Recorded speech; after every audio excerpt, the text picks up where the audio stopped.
Bonjour à tous et à toutes.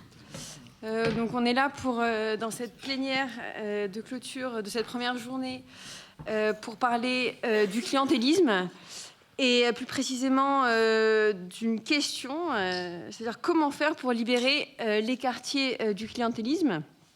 Donc on est, pour vous resituer un peu comment on a pensé cet atelier, il y a un contexte politique qui est particulier, qui est donc le contexte des élections municipales en mars 2026. Et pour la première fois, la France insoumise a décidé de s'y présenter avec un enjeu en fait qui nous tient à cœur. Moi, je m'appelle Marlène, je suis militante de la France insoumise. Un enjeu donc de l'enracinement municipal dans les tours et les bourgs, sans reproduire les pratiques clientélistes de la droite, mais aussi, pour ce qui nous concerne, de la gauche, qui sont responsables de la dépolitisation des bourgs et des tours. Donc, pour ce faire, on accueille plusieurs intervenants, militants de quartier, qui sont soit membres de LFI, soit qui sont indépendants, mais qui ont été investis par la France insoumise aux dernières élections municipales, législatives, traduisant la volonté de la France insoumise de s'ancrer localement, mais également un rapport de force. Donc, je vais vous présenter les différents intervenants et intervenantes. Donc, à ma gauche, Yessa Belkodja. Tu es donc militante décoloniale, membre du collectif de défense des jeunes du Mantois. Ensuite, Yacine Benitou, secrétaire national de RAID Jeunes, et tu vas nous parler un peu de cette expérience. Tu as été investi par la France insoumise aux élections dernières dans les Yvelines. Ouais. Ensuite, Adèle Amara, également investi dans le Val-de-Marne en tant qu'indépendant. Et tu es élu municipal sur une liste citoyenne à Villiers-sur-Marne. Et enfin, Bali Bagayoko, militant des quartiers populaires à Saint-Denis et membre de LFI.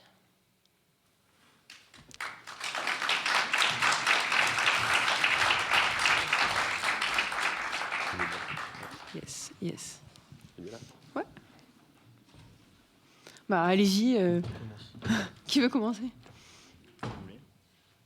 Moi, je peux démarrer si vous le souhaitez. Hein, mais... Moi, j'allais dire honneur aux anciens. Donc, honneur aux anciens, j'aurais certainement. Merci à toi, Yassa. Déjà, merci à l'ensemble de celles et ceux qui ont pris l'initiative de cette belle rencontre, et puis à celles et ceux qui font le déplacement et puis échanger avec nous.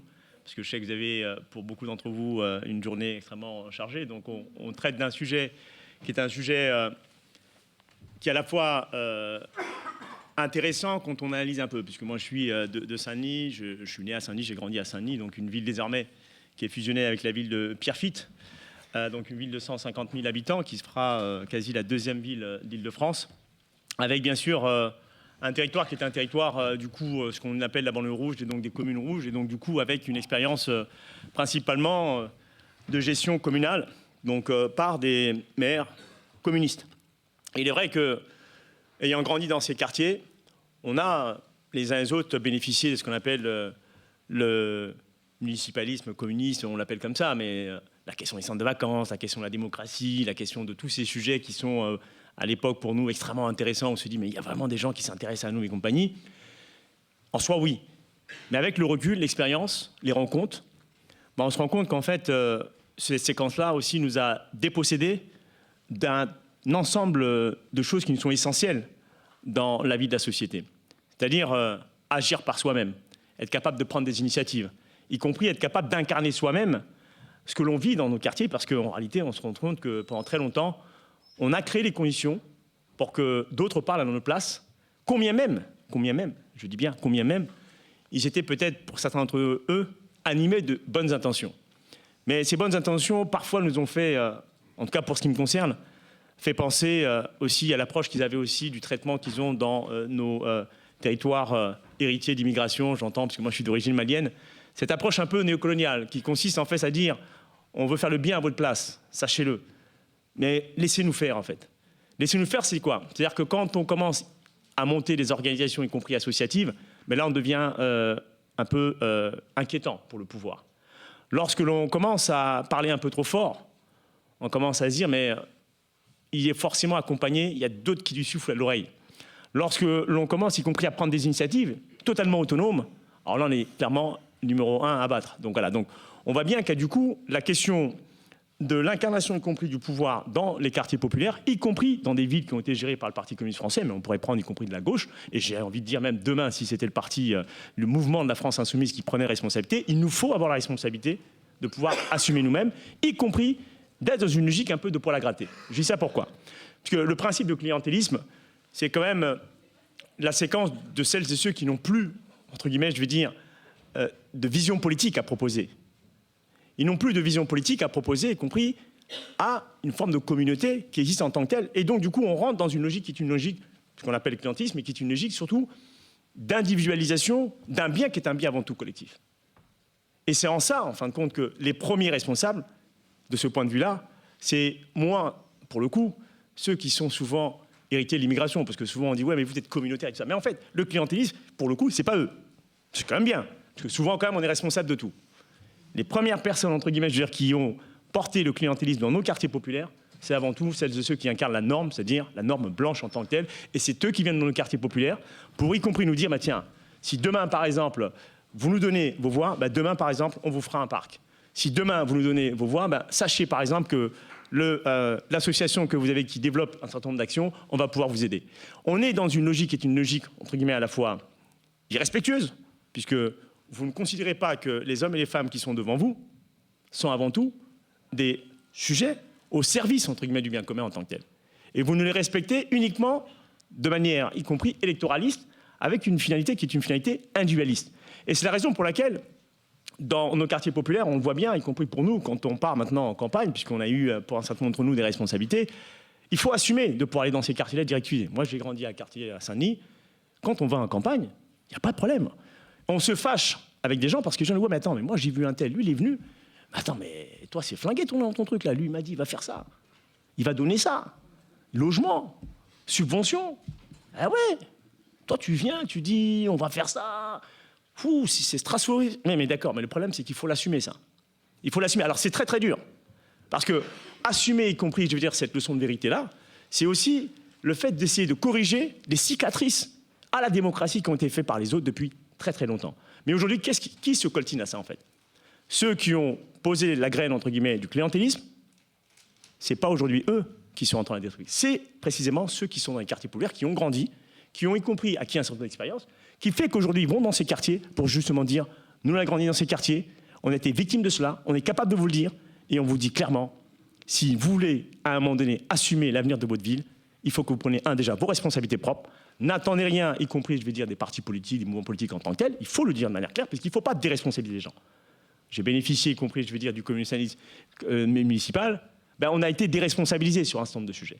Il ne faut pas déresponsabiliser les gens, parce que déresponsabiliser les gens, c'est la même chose qu'ils ont fait d'ailleurs dans nos territoires dits, on le voit notamment à Mayotte, on voit la situation catastrophique dans laquelle nous sommes, mais y compris, je veux dire, dans les pays qui d'ailleurs de plus en plus prennent en fait leurs responsabilités, justement pour dire à la France en particulier, avec l'erreur importante qui a été faite, notamment la faute politique qui a été faite par le président de la République sur la question de l'Algérie, ou voire même sur la question y compris, je veux dire, du Cameroun, on voit bien la situation. C'est-à-dire cette approche néocoloniale qui consiste à dire laissez-nous penser à votre place, nous savons ce qui est bien pour vous. Et dans nos quartiers, ça a été aussi ça.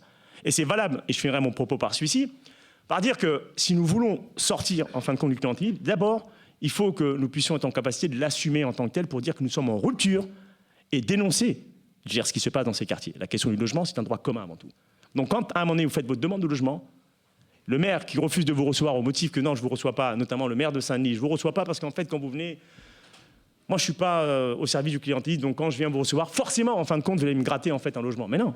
Les gens, des fois, vous venez vous rendre compte, c'est parce qu'en fait, quand vous les recevez, vous vous rendez compte d'une chose. 1, l'accès au droit n'est pas au rendez-vous. 2, vous vous rendez compte qu'il y a des gens qui ont fait des demandes de logement il y a très très longtemps, ils n'ont pas été traités. 3, vous vous rendez compte que les situations sociales d'urgence nécessitent à ce que ceux qui sont en responsabilité prennent des responsabilités pour pouvoir justement dire « Attendez, là, c'est pas normal.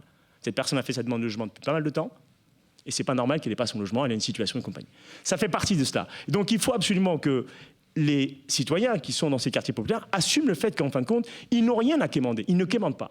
Ils sont avant tout une force. Et s'ils ne sont pas conscients de cette force-là, c'est comme ça, en fin de compte, que le clientélisme s'installe. La deuxième chose, c'est installer la question de l'éducation populaire. Il faut assumer le fait dans un discours de vérité. Et forcément, dans un discours de vérité, même dans le quartier populaire, parfois, ça fait mal. Hein. Quand vous venez, vous êtes là dans un discours de vérité, vous voyez bien que les personnes avec qui vous parlez vous disent « Ouais, mais non, mais moi, j'ai mon sujet, c'est l'immédiat. Comment je vais avoir mon logement? Comment je vais avoir ma subvention? Comment, entre guillemets, je vais gratter 2-3 trucs? Et toi, tu me dis, ce que tu veux, c'est construire un truc, en fait, pour tout le monde. Moi, je suis d'accord. Mais avant de parler de tout le monde, moi, je parle de moi. Mais je suis d'accord, mais quand on s'engage dans la politique, quand on s'engage dans les initiatives associatives, c'est bien parce qu'à un moment donné, on a un idéal de vie de société. Et que si c'est l'individualisme, on l'a vu, l'individualisme, ce que ça donne. Le chacun pour soi et compagnie. Et ça détruit, en fin de compte. Ça n'aide pas les gens. C'est sûr que ce discours-là, il est un discours à la fois humaniste, mais c'est un discours de vérité qu'il faut qu'on assume de dire, que d'autres ont refusé de dire. Il faut l'assumer, parce que dans les élections, y compris on a attendu sur ce point de vue-là, il faut qu'on soit capable à la fois de faire en sorte que les citoyens soient avant tout, entre guillemets, des acteurs de manière concrète. Et être des acteurs de manière concrète, c'est complètement conscient. Donc la question de l'éducation populaire, de donner les ingrédients pour que les hommes et les femmes, les jeunes et les moins jeunes de nos quartiers soient parfaitement au courant, entre guillemets, du mécanisme de gestion d'une vie, de comment on gère le budget, des responsabilités qui sont les nôtres, y compris quand des décisions sont prises, c'est pas 2-3 personnes qui prennent ces décisions, c'est par délégation, y compris de celles et ceux qui sont, entre guillemets, je veux dire, les forces citoyennes de nos quartiers. Ils ne sont pas venus comme ça derrière et dire je suis maire de la ville. Non, il y a des gens qui ont voté pour vous.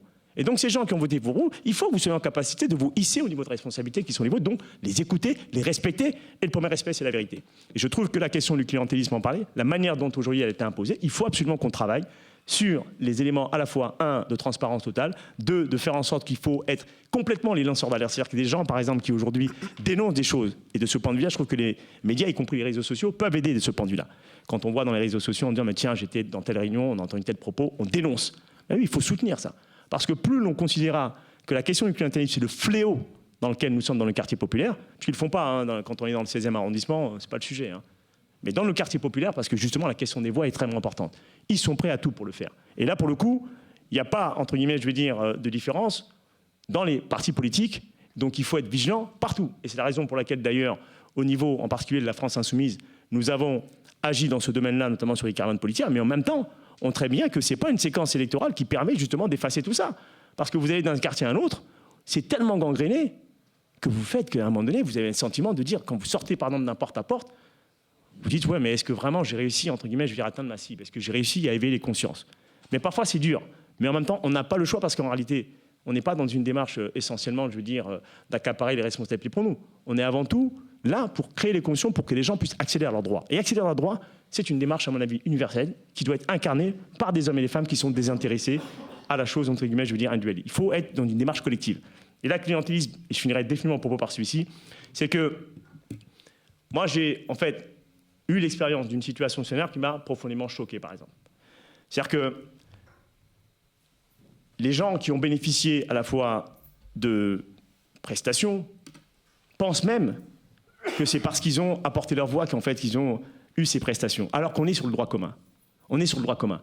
Et le clientélisme, principalement, nie l'existence du droit commun, et là, ça devient un problème de fond, parce que c'est justement, à partir du moment où vous mettez à mal l'ensemble de ce qui est, en fait, ce qui fait société, ben forcément, vous créez les conditions pour qu'on soit une société qui soit une société de barbares, parce qu'en réalité, parce que c'est le chacun pour soi. Et certains sont à l'aise avec ça, et certains souhaitent que ça soit ça. Parce que justement, la société de barbares, c'est une société fasciste, c'est une société raciste, et c'est une société effectivement qui divise et qui détruit. Voilà, donc je pense que cette séquence-là, et c'est pour ça que moi j'ai été très, c'est la première fois en fin de compte que j'entends de manière assez claire qu'on ait une thématique sur la question du clientélisme. J'ai fait beaucoup, mais pour le porter, je trouve que c'était extrêmement courageux de mettre comme ça ce sujet-là, et bravo à ceux qui ont eu, entre guillemets, le courage, parce qu'il s'agit vraiment d'un vrai courage pour l'aborder en tant que tel. Merci pour l'écoute.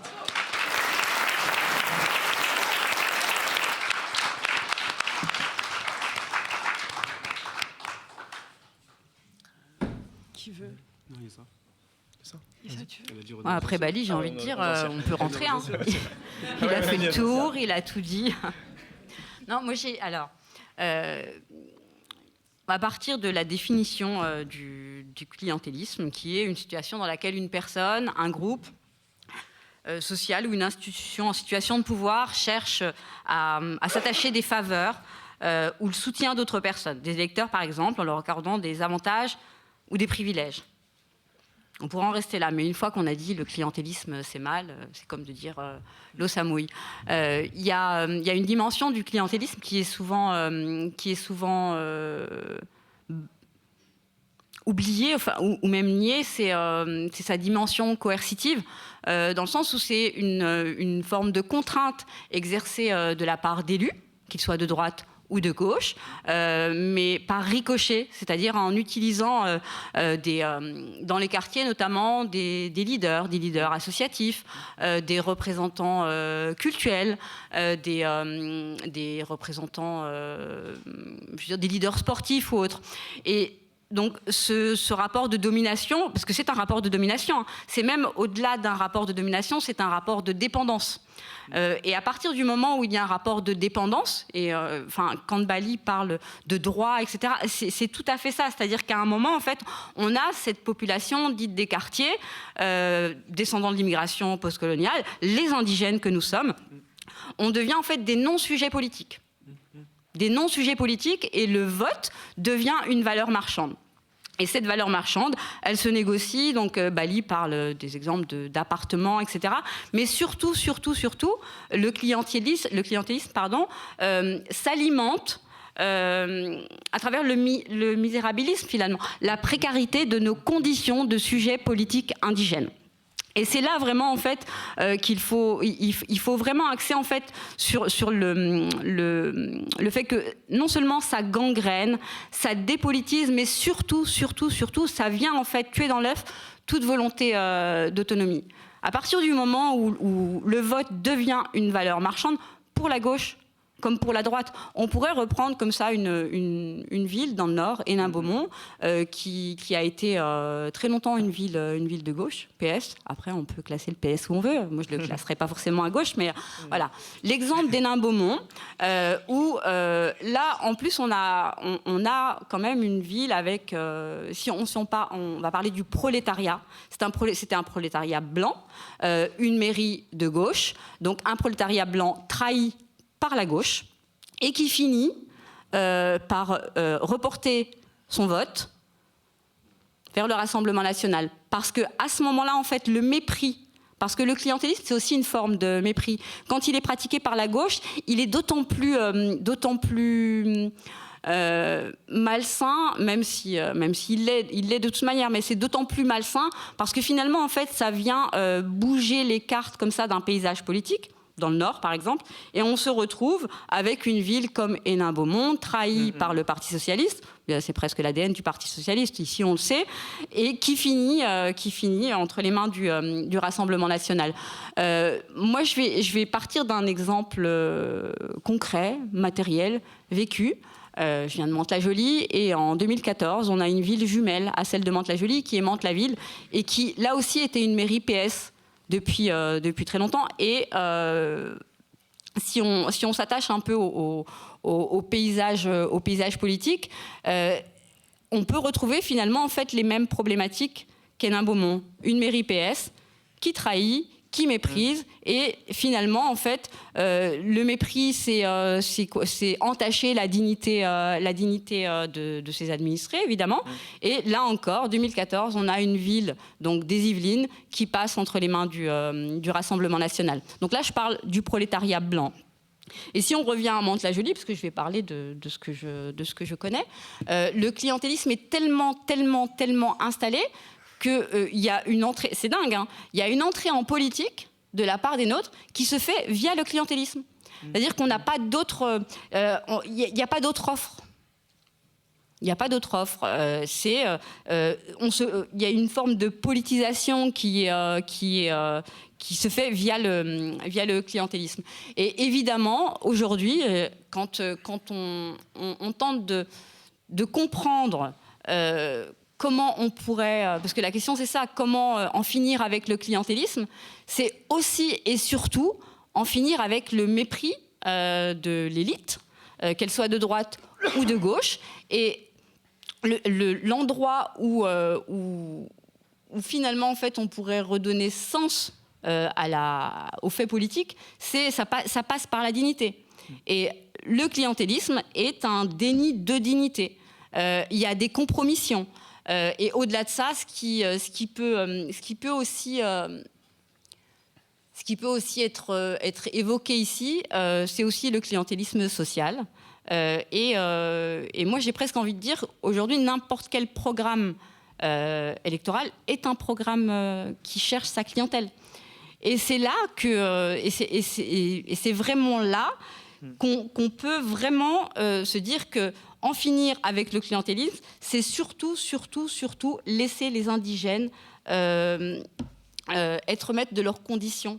Et que ce soit la gauche ou la droite, on a des aspirations à la dignité, à l'égalité aussi. Et si on devait refaire l'histoire finalement des quartiers, une ville comme Mantes-la-Jolie, qui est le quartier du Val-Fouré, c'est près de 22 000 habitants. Donc c'est une ville dans une ville, mais une ville qui est gérée de deux manières différentes. Donc l'offre politique, elle n'est jamais à la hauteur finalement des enjeux de nos territoires.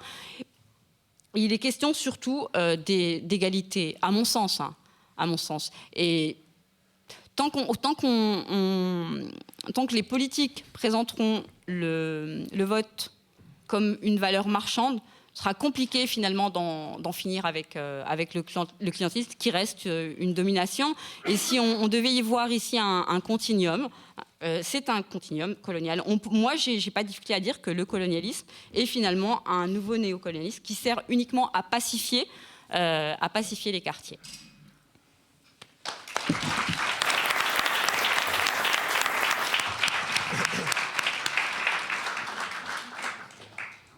On est Rosancien. Non, ça, c'est Benjamin. C'est bon, là, tout le monde entend? Ouais. Déjà, je voulais remercier Parole d'honneur pour l'invitation. Pour rebondir un peu à ce qui est dit sur le clientélisme, déjà, la définition, c'est le clientélisme, le fait d'élargir son influence en attribuant des privilèges. Et nous, l'approche, en tout cas, à mon sens, qu'on doit avoir, en tout cas, auquel je m'attelle, c'est effectivement moi-même en tant que politique locale, j'ai aussi envie d'élargir mon influence, mais en favorisant la justice. C'est déjà, même en termes de valeur, c'est l'approche qu'on va avoir. Et à mon sens, il y a deux approches à avoir face à des personnes. Donc, comme c'est dans le bon, la beauté et le truand, il y a Toucault qui dit toujours le monde se divise en deux catégories. Et là, c'est la même chose. Dans le clientélisme, le monde se divise en deux catégories, ceux qui en bénéficient et ceux qui souhaiteraient en bénéficier, on va dire. Et en vrai, quelque part, les approches, elles ne sont pas les mêmes. Je vais venir là-dessus, mais juste brièvement pour décliner les différentes formes de clientélisme. Alors déjà, ça répond quand même à un besoin, que ce soit de droite ou de gauche, c'est quelque part, ça répond à une demande. Et il y a le clientélisme républicain, on n'en parle pas, mais parce que le clientélisme, pour moi, c'est pas quelque chose qui est résiduel, qui touche que les quartiers. C'est vraiment ancré et c'est intrinsèque à notre société. Donc il y a le clientélisme républicain, on va y venir, mais à travers les décorations, médaille de la ville, Légion d'honneur, l'ordre du mérite, tout ça, si on creuse un peu, c'est parce que c'est au nom de ces services rendus et c'est pas nécessairement pour la nation ou pour l'État. Souvent, c'est services rendus pour celui qui va l'attribuer. Il y a le clientélisme des riches, parce qu'on oublie le clientélisme des riches sur les marchés publics, sur les permis de construire, parce qu'il y en a, ils sont très regardants. J'ai envie d'élargir mon étage, ils sont très regardants aussi là-dessus. Il y en a, ils regardent les programmes et puis ils vont interpeller les élus. Le PLU, il m'interdit ça. Qu'est-ce qu'on pourrait faire si vous êtes élu? Donc il y a ça aussi. Et puis il y a le clientélisme des pauvres. On parle souvent de celui-là. Donc c'est le logement, le travail, place en crèche. Et puis des fois c'est même pire, c'est juste la reconnaissance. Vraiment, j'insiste là-dessus, mais c'est vrai, juste avoir un encart dans le journal de la ville ou être cité à un moment donné dans un discours, ça contente un peu notre ego, mais ça en dit long aussi sur notre précarité.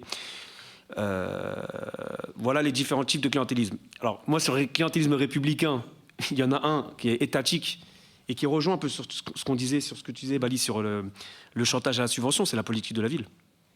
Tout le monde est au clair avec la politique de la ville ou... Donc voilà, en gros, la politique de la ville, c'est déjà qu'on intègre, c'est l'idée en fait d'attribuer des subventions, donc des subventions sur un territoire donné qui est défini comme sous-doté, en termes de moyens. Donc déjà, on intègre qu'il y a une inégalité républicaine. Mais la façon dont ces subventions sont attribuées, elles sont clairement soumises à un contrôle politique de par les mairies, la préfecture, et ils travaillent ensemble. Et moi, je l'appelle la machine à dépolitiser les problèmes. Parce qu'encore une fois, quand on est indocile politiquement, quand on n'est pas aligné politiquement, ben on fait face à contrôle, criminalisation, répression. Et je vais prendre un exemple très très simple, et c'est pourtant sur un sujet qui devrait faire consensus. C'est quand nous on est intervenu sur les rivalités interquartiers. Donc mon quartier qui était en guerre avec le quartier voisin, mais c'était une guerre qui datait de 30 ans.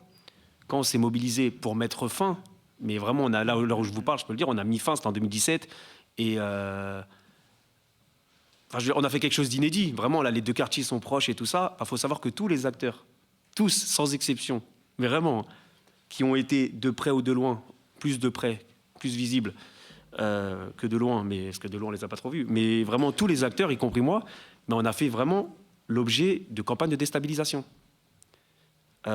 L'autre, ils ont fermé son association. L'autre, ils ont des trucs bidons qui auraient pu se régler. Hein. Je dis pas qu'on est parfait. On peut merder un peu, mais je veux dire, on s'arrange. Franchement, on ferme pas une association qui date de 30 ans. Vous voyez. L'autre, il a été soumis à contrôle. On lui a demandé de changer les bureaux. Mais des trucs. L'autre, on lui a coupé les subventions. L'association, elle continue. Hein, mais je veux dire, vraiment. Pourtant, ce qu'on a fait, franchement, on a juste sauvé des vies, hein, vraiment au sens propre, au sens figuré. Je veux dire, normalement, c'est quelque chose qui doit être ultra consensuel. Bah non, ça a gêné. Alors maintenant, après, je ne vais pas creuser sur ce sujet-là, hein, parce que c'est vrai que des fois, notre façon d'agir, elle bouscule un écosystème. Donc voilà, pour vous dire que vraiment, il faut, pour faire face à ça, vraiment, comme je dis toujours, il faut avoir une part de folie, une détermination, parce que ça impacte vraiment dans nos vies, dans nos familles. C'est vraiment dur de le vivre. Et il faut être vraiment assez armé et... Pas au sens propre. Ouais. Non, on le sait jamais. Hein. Ah, c'est jamais. Au sens figuré, bien sûr, il faut être armé et assez solide pour vraiment faire face à ces campagnes d'intimidation. Aussi, je voulais aussi aborder voilà. Par contre, la pire sur les politiques de la ville. Par contre, la pire de crapule. Hein. À partir du moment où elle prête allégeance et elle est alignée politiquement, mais c'est là, ça ruisselle, hein. Ça ruisselle, comme dirait l'autre. Donc, il y a vraiment ce volet-là, et là, ça, c'est entretenu par l'État. Et pourtant, ils nous regardent, ils savent qui fait quoi, ils sont prêts à subventionner, même si c'est pour du vent, à partir du moment où on peut, à partir du moment où la personne est alignée politiquement, c'est pas un souci. Donc maintenant, à mon sens, donc les débouchés, en tout cas politiques, en tout cas, pour moi, comment faire face à cette situation. Donc, comme je dis, hein, on ne s'adresse pas de la même façon face aux mêmes personnes. Donc, pour moi, ceux qui bénéficient de ce système-là, soit leur demander de faire preuve un peu d'altruisme. Il y en a, ils peuvent l'entendre. Il y en a, ils grattent parce que c'est une opportunité. Mais après, ça ne leur pose pas de problème, la justice. Donc il y en a. Mais celui qui ne veut pas entendre, comme toi, Bali, moi, il n'y a pas de problème. Hein. T'as vu, en vrai, moi, j'ai pas à t'apporter plus. Donc, va voter pour lui et va faire campagne pour lui, si tu veux. Si c'est ça, si tu quantifies, en tout cas, toi, comme tu disais, toi, on propose la dignité, c'est quelque chose qui ne se quantifie pas. Si maintenant, toi, tu préfères l'argent, il n'y a pas le matériel. J'ai vraiment, zéro jugement de valeur morale. Voilà, chacun voit les choses comme il veut. Par contre, moi, j'ai rien à t'apporter. De l'autre côté, il y a ceux qui veulent en être. Pour moi, ceux qui veulent en être, parce que ils ont intégré que c'est comme ça que ça fonctionne. On a baigné dedans, l'autre il vient, il gratte, c'est le mot en vrai, l'autre il gratte et tout. Donc ceux qui veulent en être, c'est là où, à mon sens, l'éducation populaire, c'est important, c'est juste de montrer les mécanismes. Comme on dit, nous, ce qu'on promet, c'est de garantir. En fait, on promet de défendre et de garantir l'accès au droit. On promet la justice. En fait, on veut juste. Je veux pas que tu sortes de cette situation-là, mais que quelqu'un d'autre, en fait, en pâtisse. Nous, c'est la justice. Alors, quand on prend l'exemple du logement. Moi, ce que je proposais dans mon programme, c'était juste de mettre un système de points où les classements, ils seront visibles. Et plus tu engorges de points par rapport à ta situation avec des critères très clairs, et tu vois ton classement. Comme ça, au moins, tu es garanti, et commission publique et tout ça, mais au moins, tu vois ce qui se passe et on te garantit que personne passe devant toi. Parce que c'est ça l'enjeu. C'est si à chaque fois on met quelqu'un devant toi, là, on peut comprendre que tu attends 8, 15 ans, c'est pas normal. Mais par contre, et être clair aussi, tu vas pas passer devant une maman qui dort à l'hôtel avec ses 3, 4 enfants. Enfin, voilà, c'est mettre un peu de valeur. Il y a autre chose. Moi, ce que je disais à mes amis, hein, à mes potes, à mes proches, je leur disais, c'est pas parce que t'es mon pote que tu vas gratter et tu vas être devant. Mais c'est pas parce que t'es mon pote que tu vas être défavorisé non plus. Tu auras l'accès au droit. Vous voyez, et même être... En tout cas, moi, s'il y a un conseil que je donne aussi, parce que moi, j'ai fait une campagne, et à chaque fois que je fais des campagnes, je fais 0 promesse individuelle.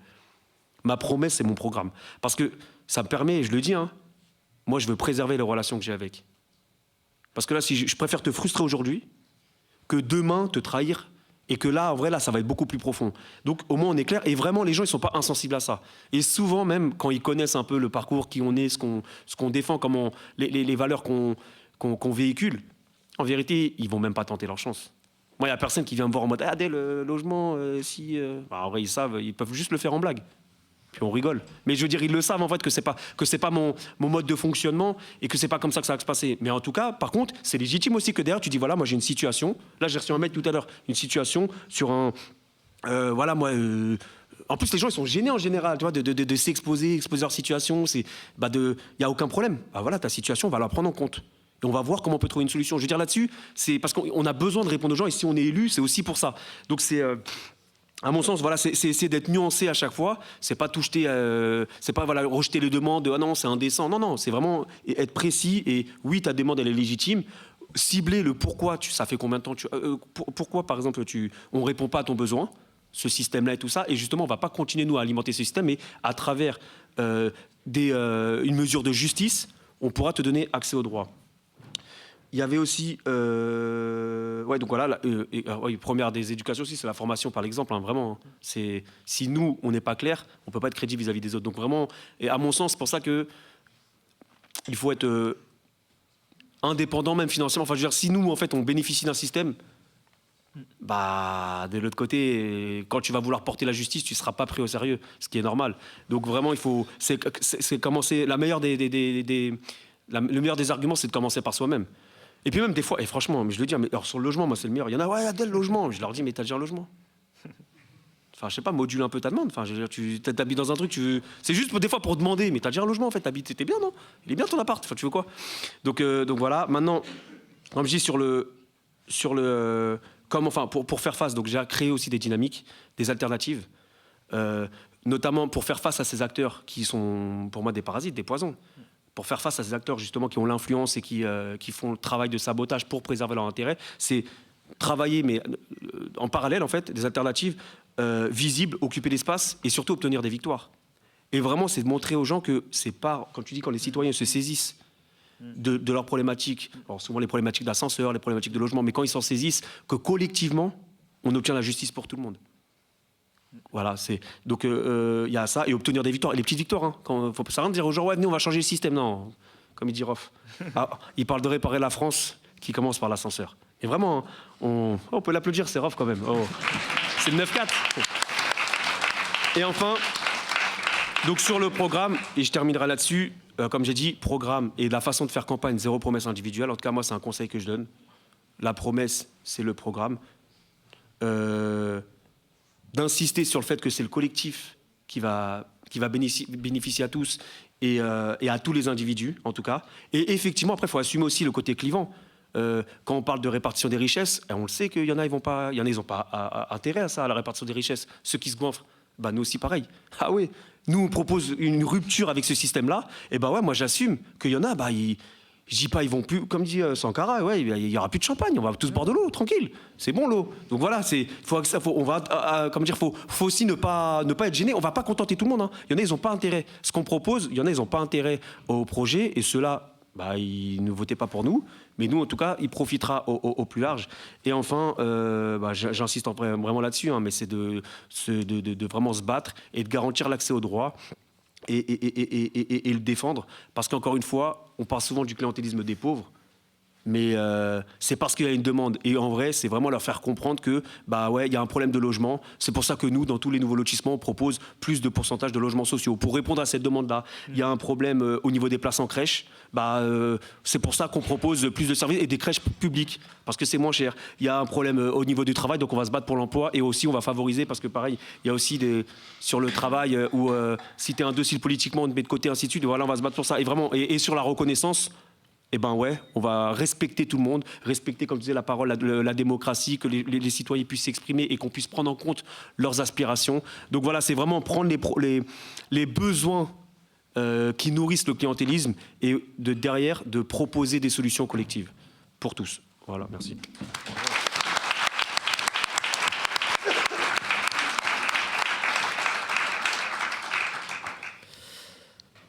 Bonsoir. Attends.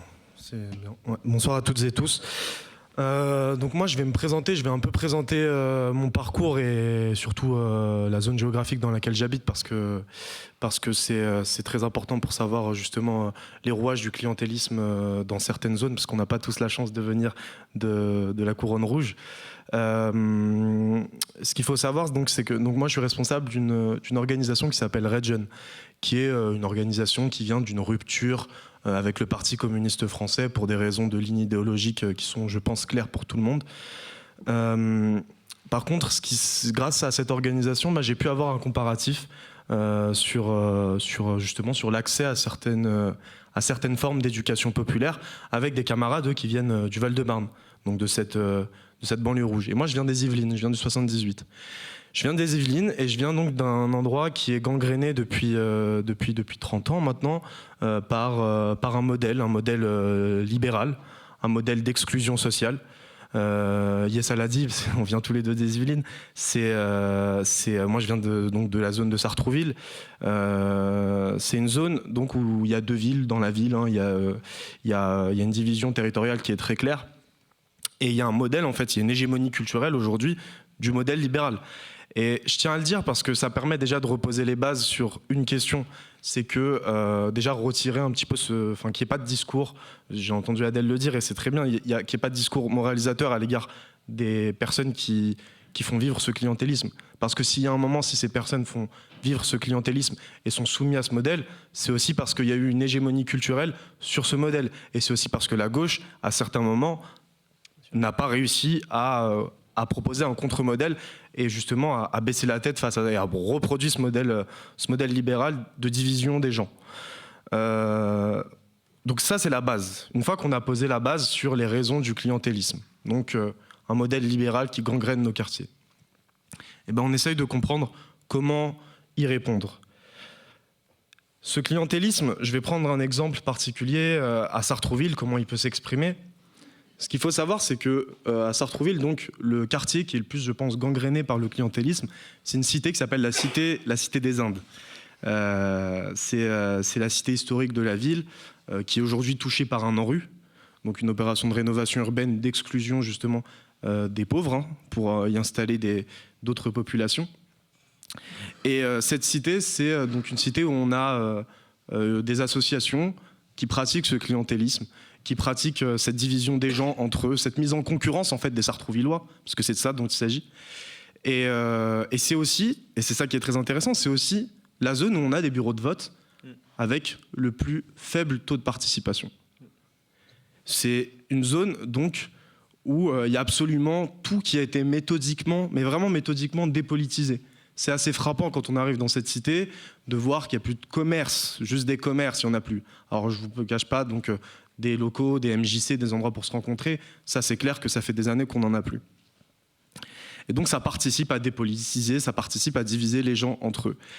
À la Cité des Indes, on a donc, comme dans beaucoup de quartiers, des problèmes de logement avec des bailleurs un bailleur, 1001 Vie Habitat, qui ne respectent pas justement les Sartrouvillois, qui ne respectent pas la charte qu'ils doivent suivre et des conditions de vie qui sont délétères. Et donc on a une amicale de locataires qui s'est créée. On sentait que ça chauffait, il y a quelques années ça chauffait, donc il y a une amicale de locataires qui a été créée. Pourquoi elle a été créée ? C'est très important. Elle devait être créée et ils ont senti que ça chauffait niveau mairie et ils ont envoyé quelqu'un pour créer cette amicale de locataires. Quelqu'un qui donc répond aux injonctions de la mairie et qui derrière s'est fait acheter pour apporter la paix sociale, parce que c'est de ça dont il s'agit. Donc moi j'ai rencontré à un moment cette amicale de locataires et on a discuté. Et on a discuté d'organiser un événement public, enfin c'est ce que je voulais moi, un événement public pour tous les Sartrouvillois de la Cité des Indes, pour qu'ils puissent rencontrer justement le bailleur et qu'ils puissent s'exprimer. Et ce que m'a dit le président de l'amicale de locataires, je ne l'oublierai pas. Il m'a dit non, on va choisir les familles. On va choisir les familles qui vont s'exprimer. On va faire un événement privé avec le maire, le préfet et le bailleur. Et à partir de là, moi, c'était fini. Fais ta route et nous, on va construire autre chose. On va construire un autre modèle. Et ce qui est super intéressant aussi à se dire, c'est que on en fait des porte-à-porte dans cette cité et dans plein d'autres quartiers de la ville. Et les gens, ils se rencontrent plus. Donc finalement, celui qui habite dans le bâtiment 16, il ne sait pas que celui qui habite dans le bâtiment 13, il a le même problème de cafard. Il a le même problème de chauffage. Il ne le sait pas. Parce qu'ils ont tout fait pour que ces gens ne se rencontrent pas finalement. Parce que moi j'ai la conviction que quand les gens se rencontrent, ils font de la politique, ils n'ont pas besoin d'un quelconque parti pour faire de la politique et pour être conscients de leurs conditions d'existence. Ils ont besoin de personne. Mais sauf que eux ont tout fait pour que les gens ne se rencontrent pas et ne fassent pas de politique. Donc ce monsieur a participé, donc c'est quelqu'un qui vient de ce quartier, a participé à détruire justement toute possibilité d'émancipation collective au profit, alors lui c'est encore pire, c'est pas au profit d'une... Parce que moi je distingue le clientélisme, on va dire, de communauté, clientélisme pour une association, clientélisme pour un groupe social qui va derrière pouvoir faire des vacances, des choses, ça c'est le mieux. Et le clientélisme pour des individus qui s'enrichissent personnellement, parce que c'est de ça dont il s'agit, chez moi en tout cas. Et donc ce monsieur, derrière, il apporte la paix sociale à la mairie. Eh bien, la réponse face à ça, pour nous, comme je l'ai dit, c'est de créer des contre-sociétés. On n'a pas de salle, ok, la mairie ne nous donne pas de salle. Et bien, ce qui se passe, c'est qu'on fait ça dehors. On fait ça dehors et ça marche à merveille. Et ça marche tellement bien que, vu qu'on galère et qu'on est de gauche et qu'on n'a pas d'argent et qu'on ne peut pas acheter des barnums, là, bah, ce qui se passe, c'est que c'est les gens du marché qui nous passent leurs barnums et qui viennent aussi à ces événements-là. Et donc, on recrée du lien social. Et c'est de ça dont il s'agit, recréer du lien social. Et c'est à partir de là qu'on peut tout faire. Parce que moi, je pense que quand on arrive à faire de la politique sans venir dans des quartiers avec des tracts, et qu'on arrive à faire de la politique juste en discutant avec les gens, bah là, on peut faire beaucoup de choses. Quand on arrive à faire de la politique en faisant juste des actions de solidarité concrètes, et bah là, on arrive à faire beaucoup de choses. Et quand les gens discutent entre eux, et là, on peut faire énormément de choses. Et donc là, on est sur ce projet-là, on est en train de créer une autre amicale de locataires qui, elle, va aller au front, c'est clair, va aller au front contre le bailleur, contre la mairie, et qui va participer à un projet d'émancipation collective, parce que c'est notre projet à nous. Donc, le clientélisme, encore une fois, c'est une perte face à un projet libéral qui est aujourd'hui hégémonique, qui nous touche, qui est dans le 78 encore plus frappant pour moi parce que vraiment 30 ans de droite, ça fait très très très mal. Mais il y a des possibilités de s'en sortir collectivement. Et alors là, je vais parler de ma casquette de responsable d'une structure de jeunesse qui s'appelle Red Jeune. Aujourd'hui, moi, j'ai beaucoup d'espoir parce que même si on peut penser que... Alors des fois, franchement, quand l'autre, là, il arrive et qu'il me dit... pareil, qu'il me dit qu'il va faire son événement privé et que derrière, qu'il me dit qu'en fait, c'est pas la faute du bailleur, mais c'est vraiment la faute des locataires. Quand il me dit ça, je suis en train de serrer, je suis très énervé. Mais derrière, je vois une maman de la cité, justement, qui, avec 3 fois rien, organise des départs, donc ça se cotise, organise des voyages, là, ils sont partis à la base de loisirs de Torcy, et elle ramène donc toutes les mamans, tous les enfants, et elle, ce qui est très intéressant, c'est qu'elle n'a pas de problème de logement, là où elle habite. Elle n'a pas de problème de logement, son bâtiment, ça va, c'est plutôt bien, mais elle le fait, elle les ramène tous, et elle pense aux autres. Et quand je vois ça, moi, à chaque fois, je me dis, il y a de l'espoir, en fait. Enfin, en vrai, la conscience collective, elle est toujours là. C'est réel. Donc, et aussi, quand je le vois à une autre échelle, au niveau national plutôt, je vais parler d'un cas qu'on connaît, d'une histoire qu'il y a eu en 2023. Je parle de la mort de Naël. La mort de Naël, après, ça a donné beaucoup de choses. Nous, avec Red, on a ouvert des sections un peu partout, là, notamment à Nantes récemment. Et je suis allé à Nantes. Il y a des jeunes de 16-17 ans qui parlent de Naël, de ce qu'ils ont ressenti quand il y a eu justement cette affaire, ce meurtre policier. Et qui explique que c'était comme si... on a l'impression de revivre ce qu'on vit. On a l'impression de voir un petit frère. Moi, à titre personnel, c'était ça ce que ça renvoyait. On a l'impression de voir son petit cousin, en fait. On se dit, j'ai pas envie que mon petit cousin vive la même chose, et on le voit. Et donc, cette conscience collective, elle existe, et même au niveau national. Et c'est pour ça que j'ai appuyé ce propos. Elle existe au niveau national. Donc, des réponses face au rouage du clientélisme, elles sont possibles. Mais la première des choses, c'est ça. C'est de se parler, c'est de se voir, c'est de discuter. Et c'est d'arriver à quelque chose, moi, que j'espère du plus profond de mon cœur, vraiment, l'autonomie politique des nôtres. L'autonomie politique des nôtres. Parce que nous, on vient... moi, à titre personnel, je suis la 2e, 3e génération... Bon, je dis que je suis la deuxième génération parce que je suis fier, voilà, d'être algérien. Mais voilà, donc ma mère, elle est arrivée à 12 ans en France. Mais donc voilà, on a deuxième, troisième génération de personnes issues de l'immigration. Et je pense que, alors, sans manquer de respect aux anciens autour de la table, Attention. nous... Attention. Hein. C'est comme ça. Nous, on a la possibilité, parce que eux, justement, nous ont montré la route, de créer justement ce projet d'émancipation collective pour nous, par nous. Et c'est pas qu'un slogan, le pour nous, par nous. Et là, vraiment, je veux revenir aussi sur un point rapidement. Le clientélisme, il y a 10 000 manières de le mettre en place. En fait, le clientélisme, c'est quoi ? Une influence politique qu'on demande contre des miettes, en fait. Contre des miettes. Alors, les miettes, ça peut être plein de miettes différentes. Ça peut être un local, ça peut être une subvention, ça peut être une place à la municipalité.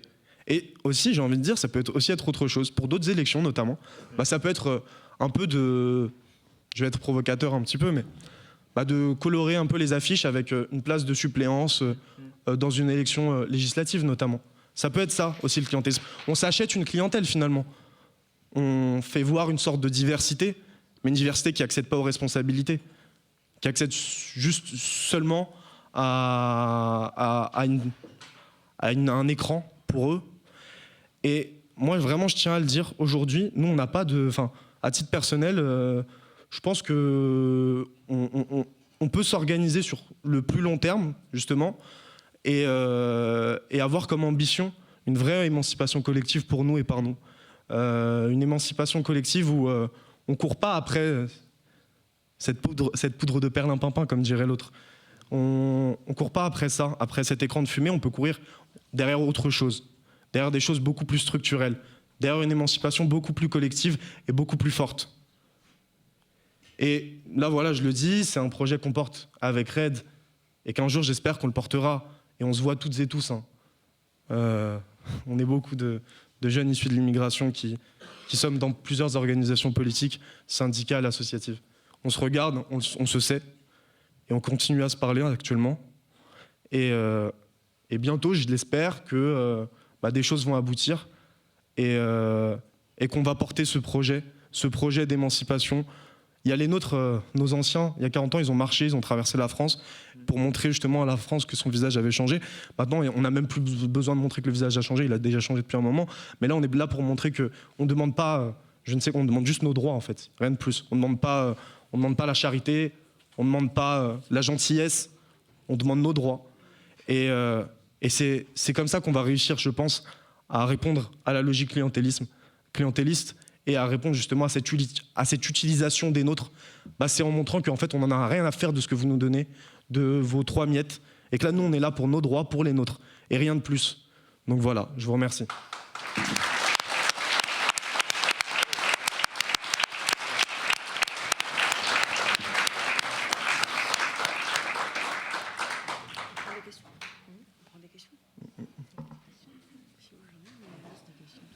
Est-ce qu'il y a des questions dans la salle ?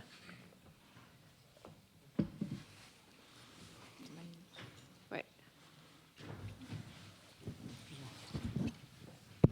Bonsoir, merci pour vos interventions, c'était super intéressant. Et c'est aussi intéressant qu'on a des différents parcours là avec nos intervenants, mais c'est aussi on a aussi différents territoires.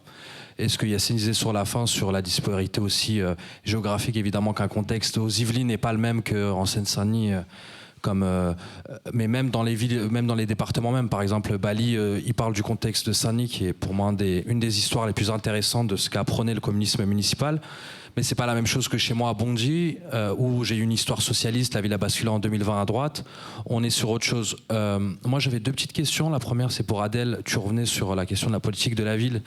Et je pense que c'est un des éléments les plus frappants du traitement depuis quand même 40 ans, avec tout ce qui a été créé dans les années 80 jusqu'à la situation d'aujourd'hui, où les dernières miettes sont en train d'être enlevées une par une. Et on le voit là même dans le contexte national, à chaque fois, c'est ça qui est visé.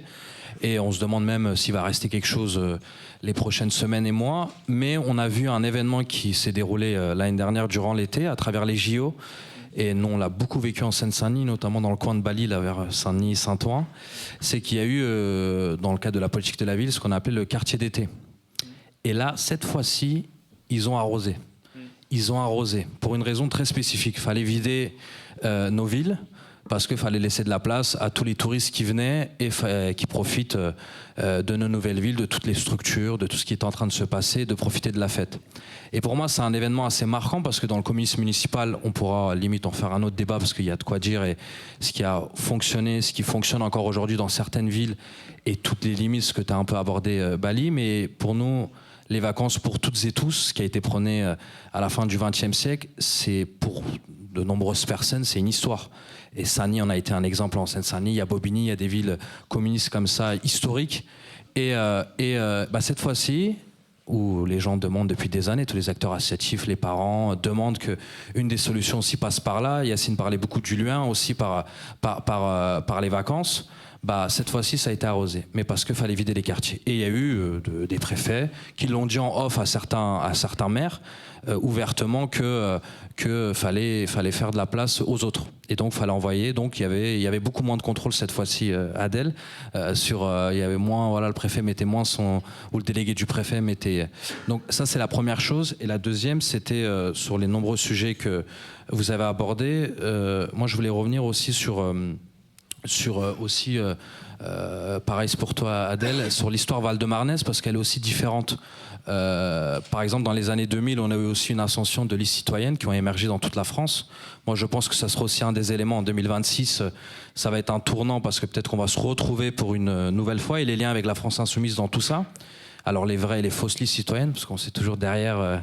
Et pour moi aussi, ce que tu montres depuis des années à Villiers est assez intéressant, Adèle, et avec tous avec nos parcours dans nos villes et le contexte, avec nos contradictions. Mais pour moi, dans les années 2000, il y a aussi évidemment les mairies Coco et PS notamment, ont raté cette deuxième frange de l'immigration, en fait, toutes ces personnes qui voulaient monter en politique et en fait que toutes ces mairies-là, toutes ces municipalités, tous ces politiques-là à ce moment-là n'ont pas voulu voir qu'il y avait des personnes qui voulaient incarner maintenant en étant au poste. Mais il y a un contre-exemple, par exemple celle d'Ivry-sur-Seine, moi j'aimerais avoir peut-être ton avis dessus, où dans les années 2000, ils prennent un peu ce tournant avec toutes les limites que ça pose. Mais aujourd'hui, Ivry qui reste encore le laboratoire historique où la ville n'a jamais basculé, avec toutes ses limites, même si on respecte tous Philippe Bouissou, on voit aujourd'hui, par exemple dans son conseil municipal, je finis par là, il y a un quota citoyen très important et qui en fait tranche les débats, parce que c'est une majorité de gauche, et c'est eux qui tranchent, ou à Noisy-le-Sec par exemple, où il y a une majorité de gauche, il y a une part importante de citoyennes et de citoyens sans étiquette et qui tranchent les débats. Moi, je pense qu'une des solutions pour 2026, dans nos nombreuses villes où on sera, pour la plupart d'entre nous, dans l'action, et maintenant devant, et pas juste en collant des affiches, on va coller les nôtres. mais pour moi, une des parties de la solution est aussi là. J'aimerais avoir votre avis dessus. Désolé j'ai fait une intervention, en fait, c'était pas une question. Désolé.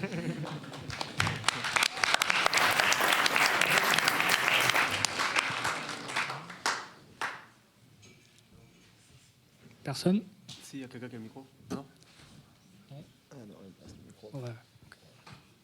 Je me permets, juste rapidement, quelle est ta première question? Là, la première, il n'y a pas de question.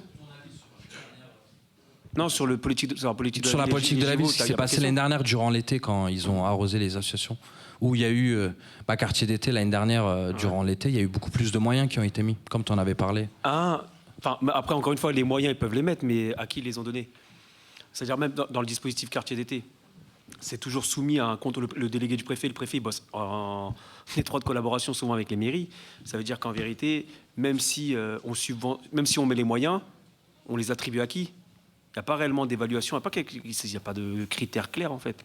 Tu vois, ils vont les donner à leur association amie, qu'il y ait peu de moyens ou pas de moyens ou beaucoup de moyens. Ils vont toujours se diriger vers des associations qui n'ont nécessairement même pas le public. Souvent, il y a combien d'associations? Moi, par exemple, j'ai amené des petits. Il y a des associations, en fait, ils sont là, j'ai des places. Tu peux ramener des jeunes. Mais pourquoi tu as les places si tu n'as pas de jeunes? Enfin, tu vois, en vrai, techniquement, tu vois le truc. Souvent, c'est ça. Mais il y a un problème dès le départ. Donc ça, c'est pour la politique de la ville. Après, sur le rapport citoyen-parti, moi je m'entends très bien avec le maire d'Ivry, Philippe Bissou, que je salue s'il nous regarde. C'est un maire pour qui j'ai beaucoup de respect. Alors plus brièvement, je vais pas parler d'une ville particulière. Alors moi, je suis de Villiers-sur-Marne, c'est une ville qui a basculé à droite en 95. Donc voilà, c'est une autre forme de clientélisme. Donc j'ai pas bénéficié du communisme municipal, mais la ville de Champigny à côté, elle en bénéficiait. Tu voyais quand même. Et d'ailleurs, c'est pas pour rien que, tu vois, on voit des rebeux trentenaires, quarantenaires, cinquantenaires, qui chaque année ils vont au ski. Tu vois, chaque année ils vont au ski. Vraiment, mais c'est pas les parents qui leur ont appris ça. Non, mais la vérité, tu vois, ils sont là, mais genre s'ils vont pas au ski, ils sont pas bien, tu vois. Genre ils sont là, les vacances du ski, tu vois. Ah, ça c'est. Tu vois, c'est pour ça que des fois, moi, quand je discute avec des amis on va dire, parce que se construire contre une ville de droite, c'est pas pareil qu'on se construire contre une ville de gauche. Et souvent, les problématiques. Alors moi, je rigole parce que voilà, comme je dis, Champigny, c'est une ville, c'est collé, c'est nos meilleurs ennemis. Eux, leurs embrouilles, moi, je rigolais parce que c'était oh là là, le service des sports, il est venu à 10h, il est venu à 9h, tu vois. Moi, c'est frérot. Et on n'a pas de bar d'homme. C'est frérot, et moi on a un arrêté d'interdiction, tu vois, je dois faire un référé là, c'est parce que je rigole mais j'en suis là. Et comme je dis, pour rejoindre ce que je disais sur la cohésion sociale, le fait de créer des mouvements, mais tu as des trucs aussi bénins, mais une fête de quartier, nous on avait une fête de quartier, c'était quelque chose d'historique, ils l'ont arrêté, enfin ils l'ont déplacé, ils l'ont mis au stade, donc ils l'ont sorti du quartier, puis maintenant elle n'existe même plus, c'était la Saint-Jean. Donc moi, 2018, je crois, 2018, je décide de la recréer. C'est pas moi qui l'ai recréée, genre je suis derrière. En gros, on se met derrière le conseil citoyen, un truc qui ne sert à rien, mais il y avait de l'argent. Tac. Après, dès qu'ils voient que je suis derrière, chaque année, c'était des bâtons dans les roues. À un point tel que, quand je dis des bâtons dans les roues, c'est pas des petits bâtons dans les roues. C'est une année, ils ne nous donnent pas de chaises et tables. Donc on les loue. L'année d'après, ils ne donnent pas d'électricité. Donc je viens, je prends des groupes électrogènes. Puis après, là, c'est en gros arrêté d'interdiction. Donc là, il faut que je fasse au tribunal à référer. Et comme ils sont... je suis déçu à chaque fois parce que je suis déçu de la façon dont ils sont prévisibles. C'est-à-dire que moi, j'avais prévenu mon avocat, tac, tac, ils font le truc, référé, donc je gagne en justice. Et c'est-à-dire même pour faire de la barbe à papa, coiffure gratuite, tout ça, c'est-à-dire qu'en vérité, ils n'en ont rien à faire de la population. C'est un moment qui est attendu, mais même ça... S'ils peuvent le retirer, parce qu'ils savent la fonction politique que ça peut avoir, de rassembler les gens, de discuter avec les gens, d'être en lien avec eux, que les gens ils se retrouvent, que les gens puissent discuter, faire part de leurs problèmes, d'être en lien. Même un groupe WhatsApp, ils sont là, ils sont obligés d'envoyer un mouchard. Parce qu'ils ont peur, juste un groupe WhatsApp, ils ont peur. Et donc, enfin voilà, ça rejoint un peu sur ce que tu disais, cohésion sociale. Et pour revenir derrière chose, pour répondre à ta question, de toute façon, il n'y a pas de question, donc on va parler. Mais sur le rapport citoyen, comme je disais, voilà, on ne se construit pas de la même façon. Maintenant, par rapport aux années précédentes, je pense que ce qui va se passer en 2026, c'est qu'il y en a beaucoup qui jouent la gagne. Et là où on jouait l'existence politique. Là, maintenant, il y en a beaucoup qui vont jouer la gagne. Et en jouant là, quand je dis gagner, c'est vouloir être maire, garçon ou fille, mais voilà, qu'on récupère la ville.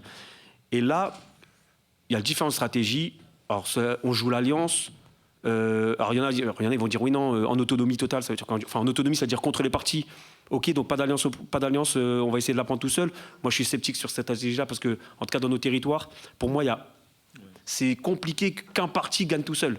Même la gauche, entre eux, ils sont obligés ils se comptent au début, mais après, ils essaient de trouver des compromis. Donc, après, voilà, c'est l'alliance avec qui.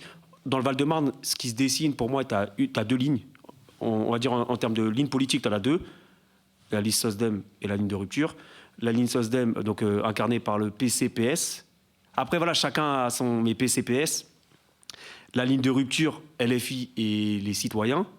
Puis après, ELV, en fonction des communes, ça bascule dans un ou dans l'autre.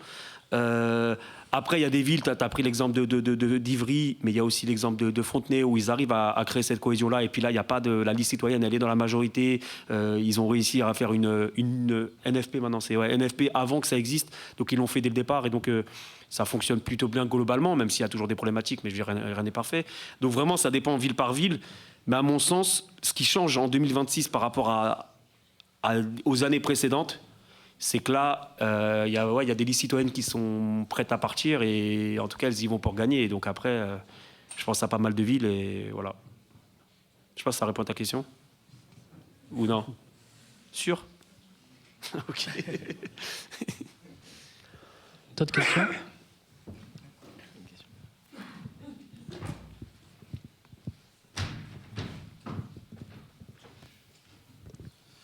Bonsoir et merci pour vos interventions.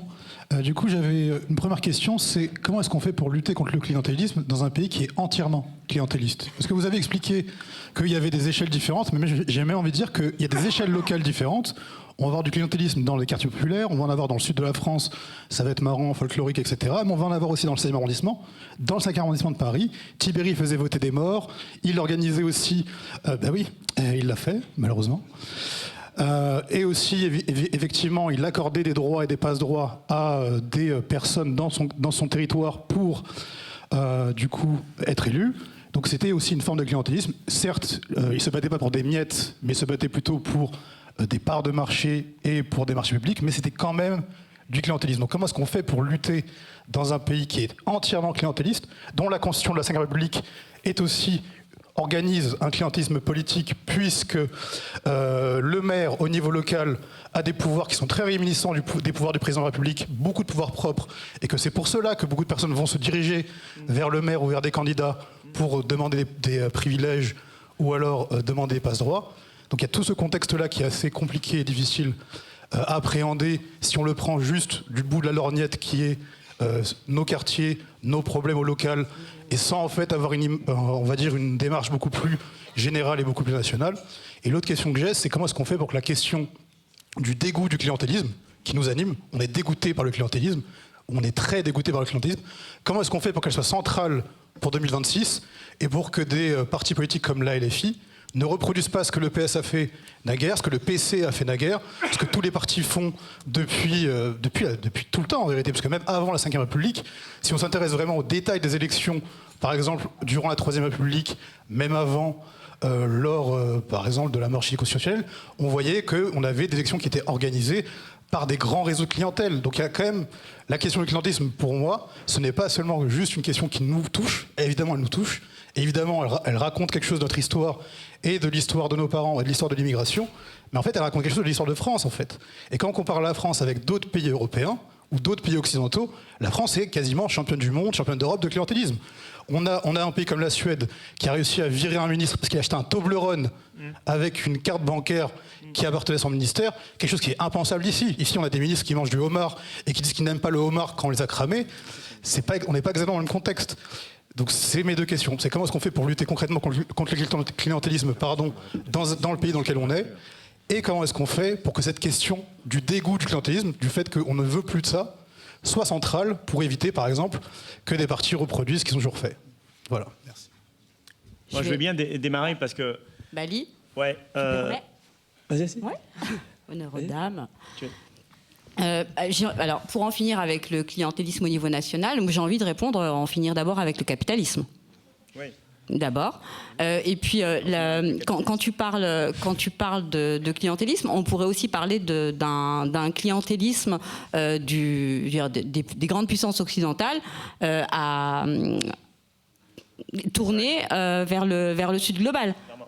Voilà. Donc, il y a pour en finir avec le clientélisme, il faudrait s'attaquer au capitalisme et évidemment à l'impérialisme. Parce que finalement, en fait, tout ça, c'est moi, j'aime beaucoup l'expression de Houria quand elle parle de nœuds, les nœuds justement qui favorisent et qui entretiennent le pacte racial en France, mais aussi au niveau international. Donc, mais la question est hyper intéressante. Donc voilà, d'accord. D'abord, pour en finir avec le clientélisme, il faut en finir avec le capitalisme. Et concernant en fait les conseils qu'on pourrait aussi, là, on peut le faire, hein, les conseils qu'on pourrait donner à la FI. Pour éviter justement qu'il y ait comme ça de nouveau une trahison de la gauche envers les descendants de l'immigration postcoloniale, envers les habitants des quartiers, envers les indigènes. C'est surtout respecter l'ADN politique d'une ville. Parce que les quartiers, en fait, c'est pas une espèce de principauté comme ça, des territoires homogènes. Et puis ça a été soulevé. Je veux dire, chaque ville est différente. Nous, on est, enfin, Adèle, Yacine et moi, on vit dans des villes, dont c'est des fiefs de droite, de manière quasi historique. On pourrait aussi reprendre l'exemple de Meaux, qui est le fief de Copé, où là, je veux dire, via la candidature d'Amal, enfin, qui a été investie par la FI au moment des législatives partielles, où clairement l'équipe d'Amal a fait face à un clientélisme violent, à un clientélisme qui fait partie de la chose politique. Je veux dire, faire de la politique à Meaux, c'est bouffer du clientélisme du soir au matin. Et il est même compliqué, difficile pour un indigène de dire bah non, en fait le clientélisme c'est mal. Non, le clientélisme est l'entrée en politique pour nombreux d'entre nous. Donc concernant la FI qui va se lancer pour la première fois sur des scrutins locaux, puisque jusqu'à présent ce qui les intéressait c'était le national, c'est évidemment de respecter d'abord les militants associatifs, les militants autonomes, les personnes qui luttent contre les violences policières, quelles qu'elles soient, qui luttent contre les injustices, quelles qu'elles soient, les militants décoloniaux, comme moi et comme d'autres, et qu'il va falloir composer avec ces citoyens-là d'abord, et que la volonté d'hégémonie de l'AFI ne devra pas se faire en fait au détriment de l'autonomie.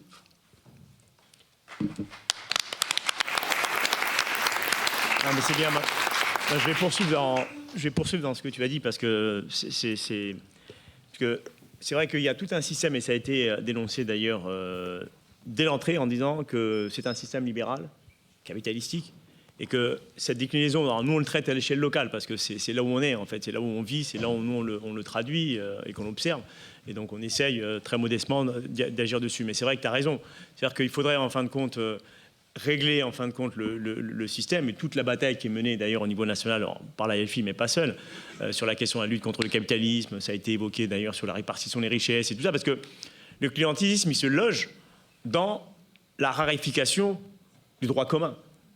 Quand vous réduisez les productions de logement, bah forcément vous faites un bien en fait précieux, bah vous en faites un bien marchand, bah forcément derrière, bah du coup vous essayez de développer des passe-droits.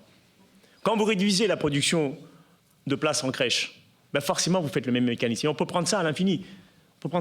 Et donc forcément, quand on dit que accéder au droit commun et permettre d'accéder au droit commun pour tous, bah c'est-à-dire qu'en fait, on a tous accès à ce qui est utile pour nous pour pouvoir vivre, c'est-à-dire un logement digne et compagnie. Donc forcément, alors je ne dis pas que ça fera disparaître, ça pourra déjà permettre de réduire. Donc je pense que ça, il faut absolument tenir. La deuxième chose, c'est, je pense aussi, mais ça renvoie à l'éducation populaire aussi, mais qui est de dire qu'il faut que, ça a été dit, les anciens, bon, il y a une nouvelle génération aujourd'hui qui est beaucoup plus connectée, qui est beaucoup plus consciente en fin de compte, qui a fait l'école de la République, qui connaît ces mécanismes-là, et donc du coup, qui est beaucoup plus aujourd'hui en capacité de pouvoir continuer à faire en fait ce travail de passage de témoin. Parce que plus les citoyens sont éveillés dans la situation dans laquelle ils sont, et plus en fin de compte ils sont en capacité de pouvoir agir.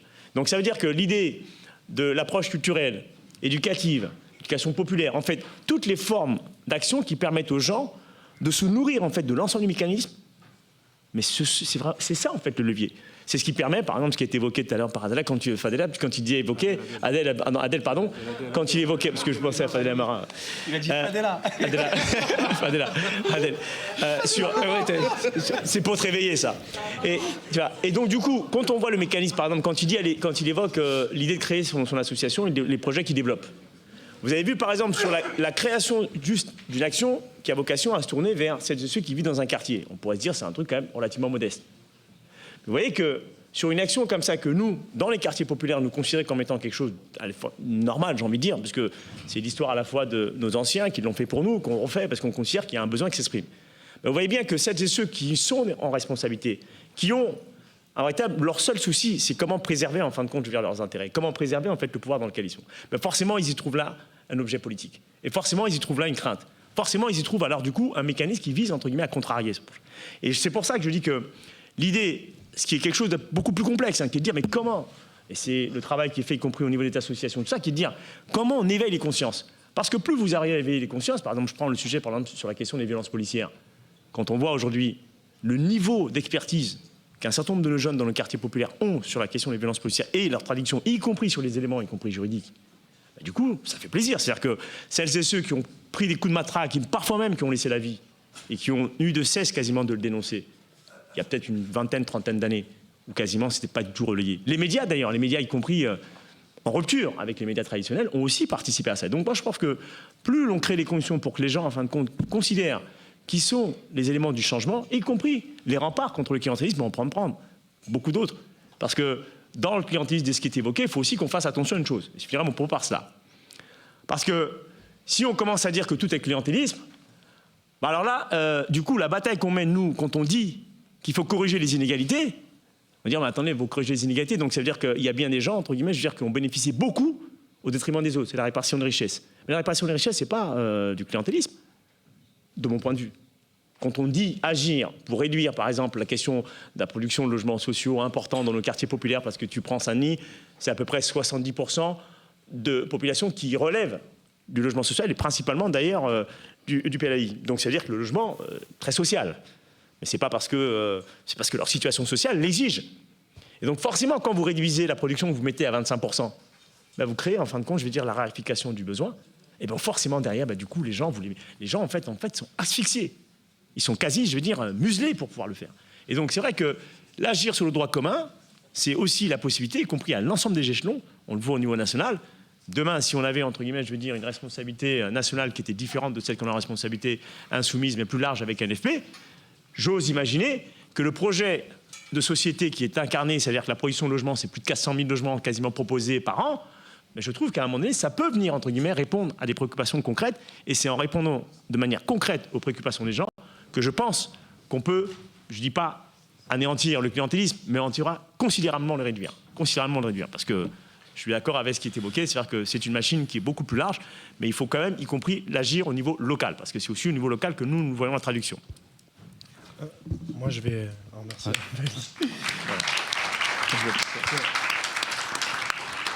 Enfin, je vais rebondir sur ce que Bali vient de dire, et sur ce que Yessa a dit aussi. Moi, si vous voulez, il y a un truc, je l'ai dit, hein, de toute façon, ça va dans le sens de mon propos depuis le début. Moi, j'aimerais bien aussi qu'on se dise à un moment donné, ça va paraître un peu mou du genou ce que je vais dire, mais qu'on a le temps, qu'on peut temporiser un peu, qu'on peut aussi arrêter d'être sur la politique du court terme, de se faire tirer par le bout du nez sur l'agenda politique de ceux qui dirigent, de ceux qui dominent. Et parce que si on fait que ça, eh ben on va être constamment dans l'adaptation, donc dans l'acceptation aussi des miettes, encore une fois. Alors que si on est en capacité, moi on m'a toujours appris ça, globalement quand on est de gauche, c'est peut-être un peu stalinien, mais quand on est de gauche, on est dans la planification, quand on est de droite, on est dans l'adaptation.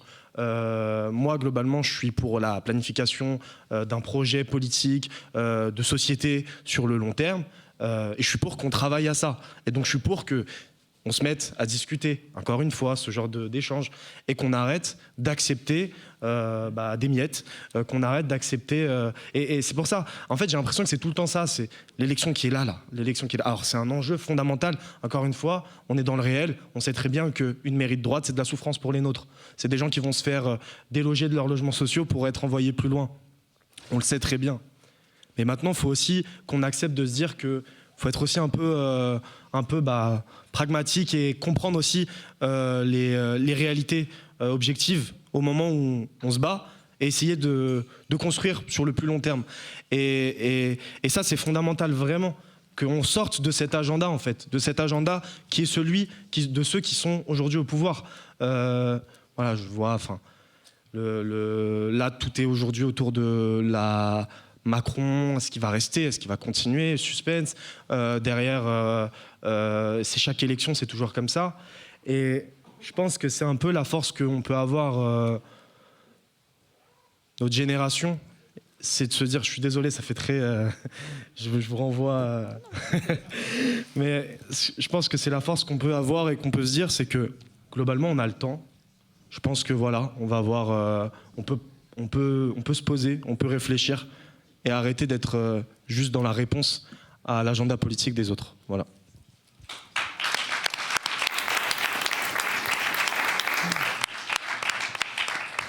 Moi, je peux dire un mot ou... Oui. Vas-y, je t'en prie. Non, mais sinon, vous n'avez pas tous répondu. Mais c'est pour glisser un truc en plus. Moi, j'ai grandi à Gennevilliers, je passais 30 ans là-bas. C'est c'est gestion Parti communiste et gauche plurielle depuis 1936. Et de toute façon, il n'y a que des quartiers populaires à Gennevilliers, un peu moins maintenant, mais quand même, c'était ça l'histoire. Et du coup, nous, on a grandi dans un truc où, en fait, on avait censé avoir les municipalités les plus à gauche que ce qu'il y avait. Et en vrai, après, on regardait ce qui se passait autour, à Levallois, à Neuilly. Donc, je ne vais pas mentir, effectivement, on se disait qu'on avait le moins pire.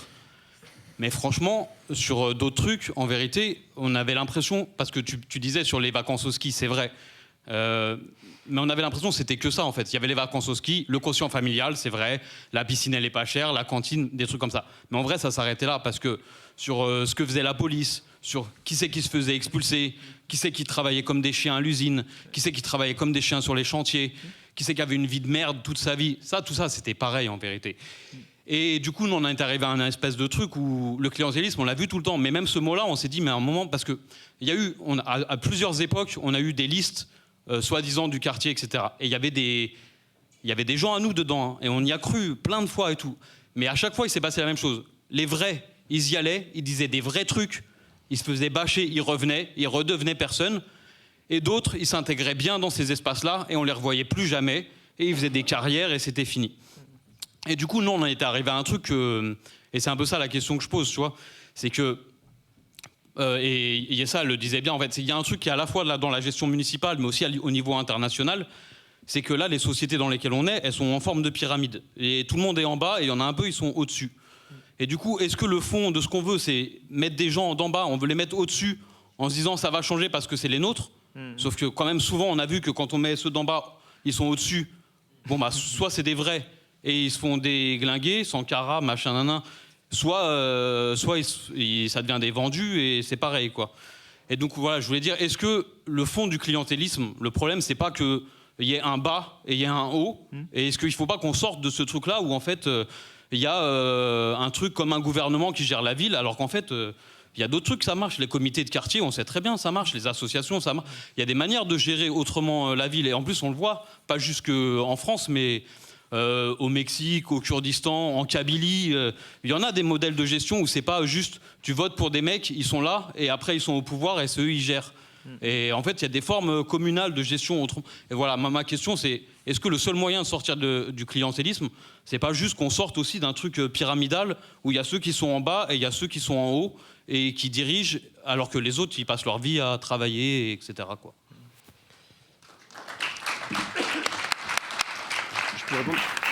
Ça me permettra de faire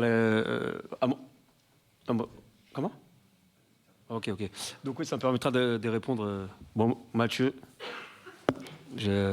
moi, c'est sur les questions des violences policières. C'est du très très haut niveau, donc je l'applaudis encore. Effectivement, on peut. Il est venu, il a posé sa question incognito, mais on s'est quitté. En fait, alors déjà, par rapport au clientélisme, enfin dans des villes de droite et des villes de gauche, enfin t'as été dans mon sens. Par exemple, tu dis oui, il y a eu les vacances, il y a eu le quotient familial, il y a eu, je peux même aller dire, les centres de santé, tout ça. Mais tu as dit à côté de ça, la question policière et tout ça. Enfin, il y avait d'autres questions, l'usine, les violences policières et tout ça. Mais ces questions-là, dans les villes de droite, les gens n'étaient pas épargnés non plus. Donc c'est dans ce sens-là où moi je fais quand même une différence entre une gestion municipale de gauche et de droite. C'est juste, voilà, il y a quand même une différence au niveau des degrés, parce que voilà, quand tu arrives, tu as des centres de santé, tu as le quotient familial, tu as des centres de vacances, tu vois, c'est quand même... tu as une maison des associations qui peut t'accompagner, enfin voilà, il y a quand même des mesures qui font que, voilà, ça adoucit quand même le quotidien. Et donc, enfin, je pense qu'on ne se rend pas service en entretenant une confusion que gauche-droite, c'est pareil. Je pense que même dans ce qu'on défend, parce qu'en vérité, moi, en théorie, en vrai, ce que je reproche à la gauche, c'est de ne pas être à la hauteur de ses valeurs. Alors que la droite, pourquoi je ne parle pas avec la droite? C'est qu'en vérité, dès le départ, on a une confrontation au niveau des modèles du modèle de société. Moi, je suis en opposition avec leur modèle de société. La gauche, je suis en accord. C'est juste que, et souvent quand on parle des communistes, moi je ne reproche pas les idées, moi je reproche leurs pratiques. Et y compris le clientélisme, le népotisme. Et comme je dis, militer. Bah, y a des villes, tu milites, mais tu as une promotion, t'as un logement, t'as tout. Nous, quand on milite, mais c'est le contraire. On a la préfecture sur les côtes, on a la mairie, on a la région, on a tout le monde. Comme ça, je le dis en off, mais en fait, c'est filmé, c'est en on, mais je fais genre c'est en off. Attends, t'es en direct là, Adèle. Je sais, c'est pas grave. Mais non, mais pour la préfecture, je suis considéré, c'est texto, ça m'a été rapporté. Adel Amara, c'est un ennemi de la République. Pourtant, je suis un élu de la République. Enfin, sur quoi il se base pour dire que je suis un ennemi de la République? C'est juste que le modèle de société qu'on défend, mais il va contre leurs valeurs. Mais après, pareil, la préfecture, on pense que c'est une institution neutre. Non, la préfecture, là, c'est Rotario. C'est comme ça qu'ils ont eux aussi un biais politique. C'est l'État qui défend. Donc, en vérité, que eux disent que je suis un ennemi de la République, bah ouais, effectivement, on défend pas les mêmes choses. Mais par contre, la République, on va tirer la couverture. Ça va être qui la République? Moi, je ne leur reconnais pas la République. Je ne vais pas leur donner la République aussi. Enfin, bref, je referme la parenthèse maintenant sur la lutte sur le clientélisme. Quand tu dis par exemple le système pyramidal, et tu veux plutôt un modèle horizontal, mais après, encore une fois, on se heurte à une structure. On est quand même dans un État de droit. Effectivement, par exemple, c'est des mesures concrètes. Hein. On peut venir, on pose un référendum, voilà, sur des questions particulières ou autres, on interroge la population, on pose un référendum. Tu peux faire ton référendum, mais d'un point de vue juridique, il a aucune portée. Maintenant, toi, en tant qu'élu, tu peux dire que moi, je me calerai à ce que dira la population et je prendrai la décision en fonction du résultat. Tu vois, sur les conseils de quartier, c'est la même chose. On peut faire. Alors moi, c'est un truc que je mettais dans mon programme. Comme ils ne l'ont pas fait, je le fais moi-même, avec mes propres moyens. C'est-à-dire que voilà, je n'ai pas de salle, je le fais dans les restos. Mais je montre mes conseils de quartier. Maintenant, tu peux faire ce que tu veux dedans. Tu peux dire, voilà, les gens, ils se réunissent, et en vérité, tu noyautes le truc, tu pilotes, tu imposes l'ordre du jour, ou il y a une autre façon de faire. Conseil de quartier, vraiment, tu donnes la parole aux habitants, et surtout, les décisions qui seront prises, bah, tu essaies de faire du mieux possible, d'appliquer en vérité les souhaits et les volontés des habitants. Donc, encore une fois, toutes ces mesures, toutes ces propositions, elles dépendront toujours de la façon dont tu vas le mettre en application. Et tu peux pas venir. Enfin, toi, tu peux décider dans ta pratique d'avoir un modèle horizontal, de concerter tout le monde. Après, tu es obligé à un moment donné quand même de passer ta délibération, ton choix au conseil municipal, parce que tu es dans un cadre quand même juridique qui te l'impose. Tu as un budget à faire et tout ça. Donc, je ne sais pas si ça répond à ta question, mais c'est à un moment donné pour. Vas-y. Non, je disais juste, est-ce que de toute façon on n'est pas condamné à ça tant qu'il y aura des gens qui décident pour les autres, tu vois? À un moment donné. Moi, je suis persuadé que là, vous avez une éthique et tout, c'est pas ça la question. Je disais, est-ce que tant qu'il y a un truc vertical, est-ce qu'on n'est pas condamné à ce qu'il y en a, ils vont être en bas, et il y en a, ils vont être en haut, et point, tu vois? À mon sens, pour moi, pour lutter contre ce modèle-là, et ça rejoint la réponse que je vais vous apporter, c'est que pour changer les choses, c'est au niveau local que ça se passe. Parce qu'encore une fois, on parle du clientélisme, mais demain, Bali, t'es maire, ou Yacine les maires, ou Yeza les maires. Mais avec ce que tu proposes, t'inquiète pas que tu vas subir le clientélisme de l'État. Parce que l'État, ils vont regarder, oh non, Saint-Denis, on leur donne pas, parce que les dotations, on va donner à un tel. Il faudra se battre aussi. En tant qu'élu local, vous devrez. Et si vous mobilisez pas la population, il faudra créer constamment le rapport de force. Moi, je pense qu'on est tellement, comme tu dis, en bas, que moi, je le fais vraiment au niveau en bas, au niveau municipal. Mais après, une fois qu'au municipal, on a commencé à conscientiser un maximum de personnes et à créer ce rapport de force-là, il faudra à l'échelle départementale faire, à l'échelle régionale et ainsi de suite. Parce qu'encore une fois, quand on parlait de l'impérialisme et du capitalisme, mais c'est la même chose, c'est pas du clientélisme. Tel dictateur, il va dans notre sens, c'est bon, on l'arrose bien, on le protège, on fait tout bien. Et l'autre, Sankara, bah, on provoque un coup d'État et on l'assassine. Et pour faire face, il faut commencer, comme je dis, on commence par tes voisins. On a dit, on commence par l'ascenseur. Et après, on va s'occuper du monde. Mais à mon sens, c'est vraiment commencer localement. C'est là, en tout cas, où je vois, moi, des résultats, des petites victoires, pour donner de l'espoir, pour essayer, in fine, arriver à changer le système. Et encore une fois, ça se trouve, ça, on ne le verra pas nous-mêmes, mais si on pose le drapeau, et après, quelqu'un d'autre le prendra, il le poussera un peu plus loin, ainsi de suite, moi, ça me va. Hein.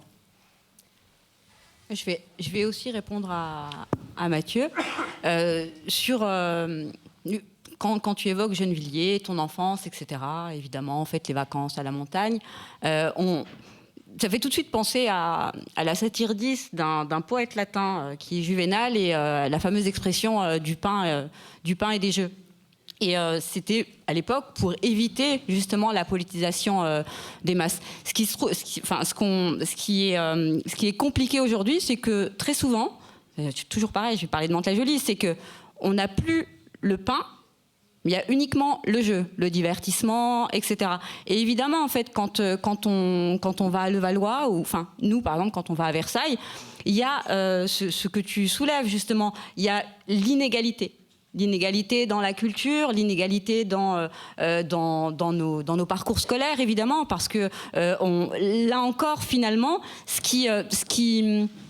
tout ça est entretenu par une volonté de maintien de classe, parce qu'il faut aussi, on a beaucoup parlé de la race, mais on peut aussi parler de la classe, et que la volonté de l'élite bourgeoise, c'est évidemment de ne pas rendre accessible ce qui peut amener à finalement l'égalité tout court. Et quand on... Souvent, moi, je le dis là pour la première fois, mais c'est comme si la Révolution française, en fait, elle n'était pas arrivée au bout de son processus dans certains territoires. Et c'est un peu ce que disait Mathieu. Le Valois, tu prends Mantes-la-Jolie, tu prends autre chose. Il y a une volonté vraiment, en fait, de maintenir le prolétariat indigène, bien à sa place, le prolétariat blanc, bien à sa place, mais il y a souvent un truc dont on ne parle pas du tout. Et moi, en tant que militante, c'est vraiment un angle mort dans nos luttes. Et c'est mon champ d'action, c'est le sous-prolétariat. On ne l'aborde pas du tout. Et dans une ville comme Mantes-la-Jolie, il y a aussi le clientélisme exploite aussi le sous-prolétariat. Parce qu'on parle du clientélisme social, on parle du clientélisme qui va favoriser des individus, mais il y a le clientélisme qui sert aussi à pacifier et qui utilise finalement des choses qui sont censées être répressives, qui sont pas légales, via le trafic de drogue, par exemple. Donc on est vraiment, je veux dire, et ce serait très prétentieux de notre part de dire voilà, nous là on a les clés pour en finir avec le clientélisme. Non, parce que pour en finir avec, je vais revenir à ce que j'ai dit tout à l'heure, pour en finir avec le clientélisme, il va falloir en finir avec le capitalisme et l'impérialisme, etc. Et on peut pas être un militant local ou un militant de quartier, mais c'est pas un métier conséquent. Si voilà, comme Malcolm X, on se dit pas voilà, je vais pas m'occuper uniquement de ce qui se passe dans ma rue, mais il faut aussi que je regarde ce qui se passe dans ma ville, dans mon pays, et puis à travers le monde. Donc moi, je ne vais pas forcément mettre comme ça tous mes espoirs sur disons, pour nous, habitants de quartier, je veux dire, le pouvoir le plus à proximité, évidemment, c'est la municipalité, mais nos municipalités sont régies finalement par des élections nationales, etc., etc. Sur 2026, là du coup, je m'éparpille un peu, mais pour 2026, pour l'AIFI justement, qui va miser à fond sur ces élections-là, il va falloir vraiment en fait envisager deux élections qui seront les municipales et les nationales, les présidentielles, pardon, comme des vases communicants. Et finalement, même si aujourd'hui l'AFI, en tant que militante décoloniale, antiraciste, etc., c'est pas un modèle idéal. Mais c'est et là je rejoins Adèle, où ça va être difficile. Et puis je réponds un peu à la question sur les listes autonomes. On y viendra. Mais pour le moment, en fait, si on devait voir en fait le vote aussi comme un truc de survie presque, parce que c'est un peu ça. Hein. Je veux dire, dans certains quartiers, dans certaines villes, les villes de droite notamment, où on a carrément des projets réactionnaires, des projets qui vont servir quand même des mecs de droite qui sont dans ce truc de la théorie du grand remplacement, etc., qui nous voient vraiment comme des ennemis à abattre. Enfin, la situation est tellement grave qu'il y a aujourd'hui une force qui est l'AFI, et évidemment, il va falloir que ça prenne au municipal parce que ça va servir au présidentiel, mais dans le respect des militants locaux, et que le clientélisme électoral, parce que ça existe, et le clientélisme social, évidemment, va servir indirectement les intérêts de la gauche, mais là, dans l'immédiat, j'ai envie de vous dire, on s'en fiche en fait. On s'en fiche. Il faut en finir avec le clientélisme, et on en finira avec le clientélisme, et là, c'est des redites, quand on aura vraiment, vraiment, vraiment travaillé sur ce que le capital produit de plus néfaste d'une catégorie de population bien précise, qui est le sous-prolétariat, et qui représente plus de 50% de la population des quartiers. Moi, je voulais... Parce que Mathieu, il a dit là où bon, il a à un moment donné indiqué en fait un idéal de vie, mais qui renvoie à ce que nous avons porté et qu'on continue à porter. On n'était pas seul d'ailleurs sur ce sujet-là, sur la question de la 6ème République, qui remet en fin de compte le peuple au centre du sujet, et ça renvoie en fait sur, du coup, ça réorganise en fait la société complètement différemment, parce que on décentralise. Là où tu as raison, c'est vrai que on est dans une 5ème République qui est bien sûr imparfaite, et pour lequel, si on veut pouvoir un peu sauter un peu tous les verrous dont tu évoques, bah, passer avec les règles du jeu qui sont en présence. Voilà, moi je veux bien qu'on invente des règles du jeu, mais c'est compliqué quand même. On joue avec les règles qui sont en présence, y compris en étant un peu plus incisif, en rupture, et même en étant en rupture, on voit bien ce que ça donne, pour ensuite demain finaliser en fait le travail. Et à l'échelle locale, bon, on le sait très bien, c'est-à-dire que moi je vois sur Saint-Denis, les gens qui font, avec les collectifs, ont fait des mobilisations par exemple pour condamner et obliger d'ailleurs la sous-préfecture à accueillir les gens dans les meilleures conditions parce qu'ils les font faire des queues sous la pluie, dans le froid et compagnie. Bah, c'est vrai que ce sont des petites victoires ici qui permettent de dire aux gens, combien même vous arrivez sur un territoire français, que vous êtes dans un schéma y compris de régularisation, vous devez être traité et respecté dans votre dignité. Ça c'est la base en fin de compte. Il n'y a rien d'exceptionnel dans ça. Quand ils se mobilisent parce qu'il y a une pétition qui est en cours par exemple pour justement, parce que depuis que le maire actuel est arrivé en responsabilité en 2020, 3 augmentations successives des loyers. Pétition qui court, avec mobilisation et compagnie. Ben, quand ils arrivent, y compris, je vais dire, à pouvoir faire un moratoire et bloquer, par exemple, l'augmentation des loyers, ben, ça, c'est encore des petites victoires. Mais ça veut dire qu'à partir du moment où on engrange un peu les petites victoires, ça permet clairement de dire à la population quel est vraiment l'outil du changement en réalité. Et aujourd'hui, moi, je trouve que il y a une véritable prise en compte, et souvent d'ailleurs ce sont les femmes dans le quartier populaire qui sont souvent, que ce soit sur les mobilisations, que ce soit sur les parents d'élèves qui sont impliqués dedans, mais que ce soit y compris sur les pauses méridiennes, que ce soit sur l'animation. Donc souvent elles sont au cœur en fin de compte des luttes. Et moi j'observe sur les quartiers, en particulier de Saint-Denis, de plus en plus en fin de compte de collectifs qui se constituent sur cette nature-là. Et je trouve que ça c'est intéressant. Au-delà même de la question d'une liste citoyenne, parce qu'au-delà des listes, parce qu'on parle de listes en tant que telles, mais en fait, ce sont des hommes et des femmes qui vivent la société et qui sont là, sont là en fin de compte. Et donc, j'espère que la France insoumise, et il ne faut surtout pas que la France insoumise fasse la même erreur que les autres partis politiques traditionnels, de les regarder uniquement sous l'angle de ce sont des listes citoyennes. Non, ce sont des citoyens à part entière, qui ont d'ailleurs un regard sur la question du fait politique qui peut être entendu, mais qui ont une aspiration qui parfois peut cocher les axes programmatiques sur lesquels la France insoumise peut se trouver, mais ils sont aussi sur des logiques de rupture, parfois sur des lignes politiques qui ne sont pas forcément aujourd'hui assumées par la France insoumise. Moi, je trouve, par exemple, que la France insoumise, pour prendre plusieurs sujets, France insoumise, moi, j'ai trouvé, et c'est la raison pour laquelle j'ai rejoint la dynamique, d'ailleurs, en 2017, c'est parce qu'ils ont été quasiment dans la force politique et assumer le fait, par exemple, d'assumer de parler de la question des quartiers populaires. Et en particulier, d'ailleurs, sur la question des violences policières, jusqu'à aller dire que la police tue, y compris en l'assumant. Moi, je trouve que dans la séquence, alors bien sûr qu'il ne faut pas être dans une logique non plus d'instrumentalisation en considérant que parce que la France insoumise, en fait, s'est emparée du sujet, que ça veut dire que derrière, les autres ne doivent pas continuer à faire le travail qu'ils ont fait. Mais c'est parce que les autres ont fait le travail, en réalité, qu'ils ont créé les conditions pour que la principale pôle politique à l'époque s'empare du sujet. Et parce qu'il y a des gens, y compris des collectifs, qui ne sont pas forcément au sein de la France insoumise, qui ont obligé la France insoumise, y compris dans le cadre d'auditions, dans le cadre de rapports qui leur ont été envoyés, dans le cadre parfois même de fight, voilà, de fight oraux, pour justement obliger, y compris la France insoumise, à assumer ces questions-là. La question du combat sur l'islamophobie, c'est pas fini. Mais je trouve que c'est extrêmement courageux d'avoir porté en fait ces sujets-là. Je ne dis pas que c'est suffisant. Ça veut dire que derrière, il faut aussi qu'on ait des formations politiques qui assument de s'emparer des sujets là où d'autres, en fin de compte, sont à plat ventre, qui regardent ailleurs.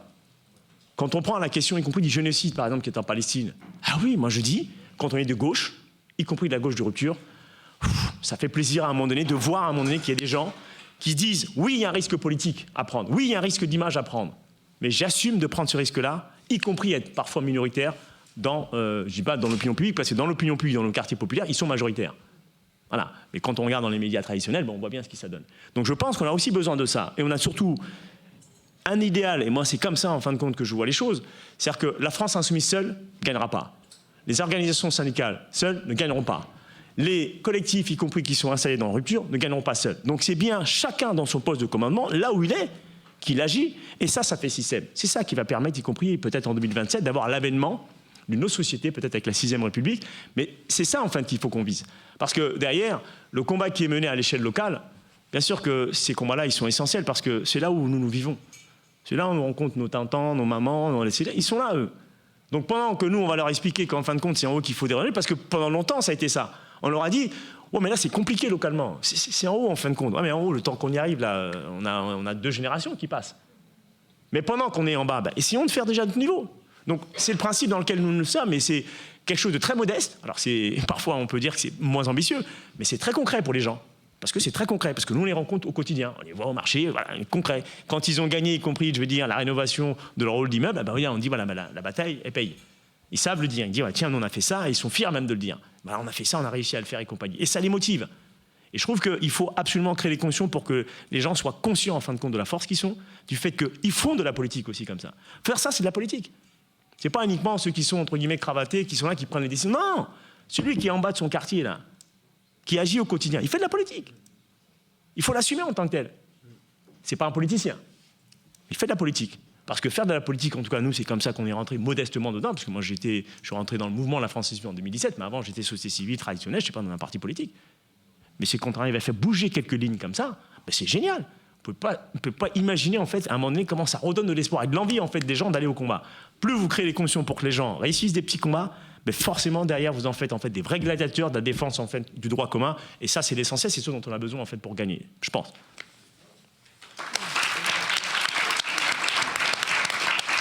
Peut-être ça, tu peux conclure. Est-ce que c'est OK pour que j'intervienne? Je revenais quand même sur ce qu'a dit Mathieu, c'est avoir un modèle dans lequel on va. On est d'accord que faut attendre la fin du capitalisme, mais si on attend la fin du grand soir, on démarre rien. Ça, on est d'accord, c'est trop grand. On est d'accord que tout est intriqué, mais localement, il y a quand même des choses à essayer de se donner comme principe. Alors j'ai entendu plusieurs mots importants. Souvent, c'est des mots qu'on utilise comme concept depuis longtemps sans les redéfinir. Par exemple, l'éducation populaire. Je l'ai entendu plusieurs fois ce soir. Moi, quand derrière on dit horizontaliser la ville, c'est la réapproprier. On pense au municipalisme. Ça, c'est quelque chose d'important et que je crois que l'histoire et les concepts municipalistes sont pas partagés. Aujourd'hui, plus personne connaît ça, en fait. Et que ça serait chouette de le renouveler dans l'imaginaire et la manière de faire. Tout à l'heure, tu disais... oui, on ne va pas attendre, mais on est dans un ancrage lié à la politique aujourd'hui. Il y a des règles du jeu. Par exemple, on arrache plus ou moins des choses comme les conseils locaux.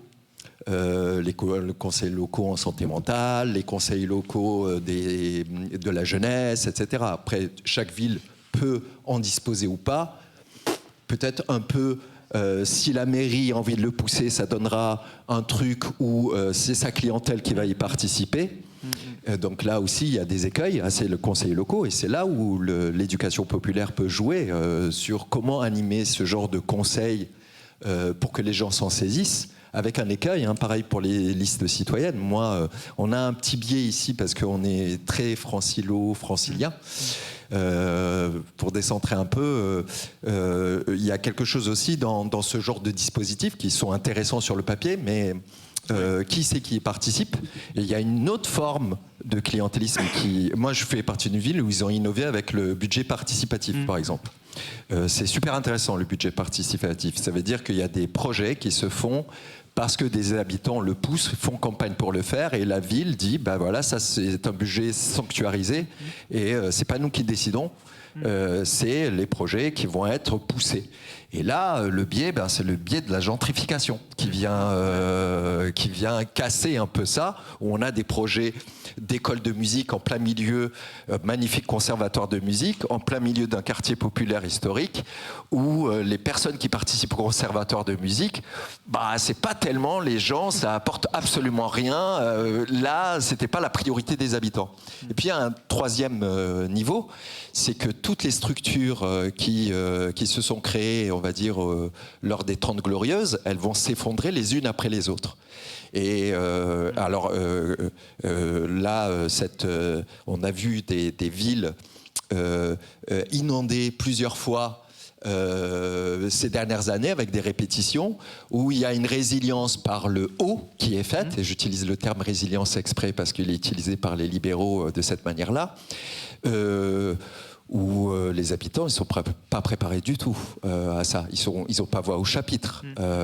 Et là, pour instaurer le rapport de force, il y a le mécontentement des habitants face aux assureurs.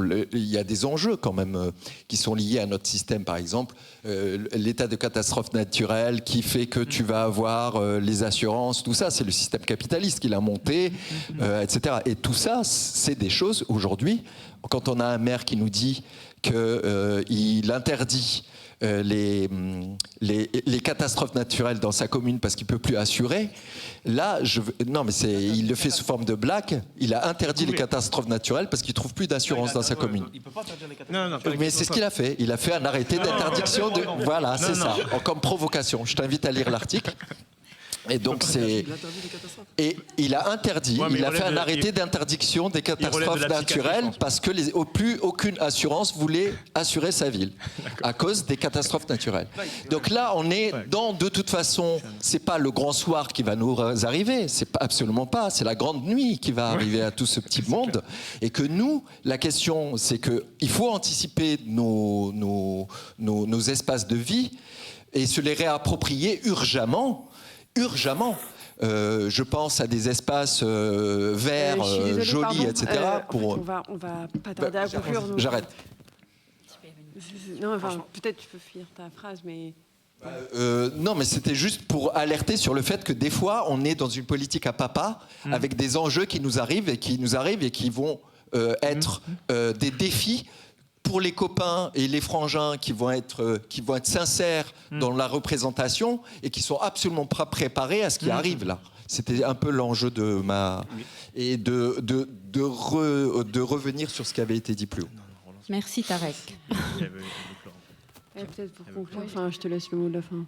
Puisque Bali a évoqué l'islamophobie. Lundi, il y a un procès important. Donc, tout militant antiraciste, décolonial, anticapitaliste, comme on veut, doit se rendre à Meaux pour soutenir Monsieur Redouane, donc, qui est l'imam de la mosquée de Pessac. J'ai aussi envie de dire un mot de soutien à Anas Kazib, qui est aussi, enfin, du coup, la répression va s'abattre. On l'a vu. Depuis un certain temps, mais sur quiconque finalement en fait viendra remettre en cause l'ordre confortablement établi de l'élite bourgeoise qui nous gouverne. Soutien également à Richie Thibault.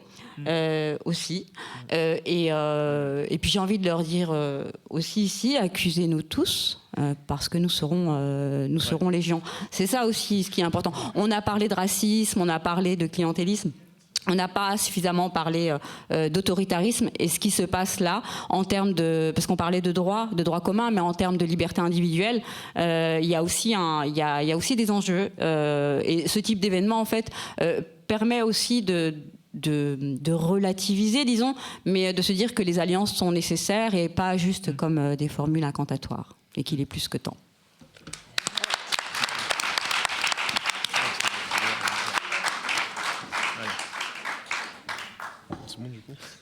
Merci Marlène. Merci Marlène. Merci à vous. On peut l'applaudir. Merci à Marlène.